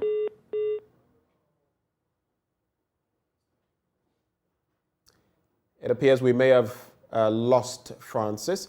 Francis, maybe you could call in. If you're able to do that in less than a minute, we just might be able to pick your call. But this is the last call, not for alcohol, for calls. Just share your thoughts by calling that number, 0302-211-691, extension 2. You can talk on the Oyerepa FM situation. Suleimana Brahima called to share his thoughts. You could also share your thoughts on my blunt thoughts this morning, or tell us about what you would do with 800,000 Ghana cedis. Fatal is calling from the Upper East. Fatal may be our last caller. Fatal, good morning. Good morning. Good to hear from you. So what are your quick thoughts for us? Yeah, my issue is to also contribute to Oyerepa FM issue. Fatal, you would have to speak up. I'm struggling to hear you. Yeah, I say my issue is to contribute to the Oyerepa FM issue. Right, go ahead. Yeah. Is it that the media talking about the Galense issue that the chieftaincy is coming after them or what?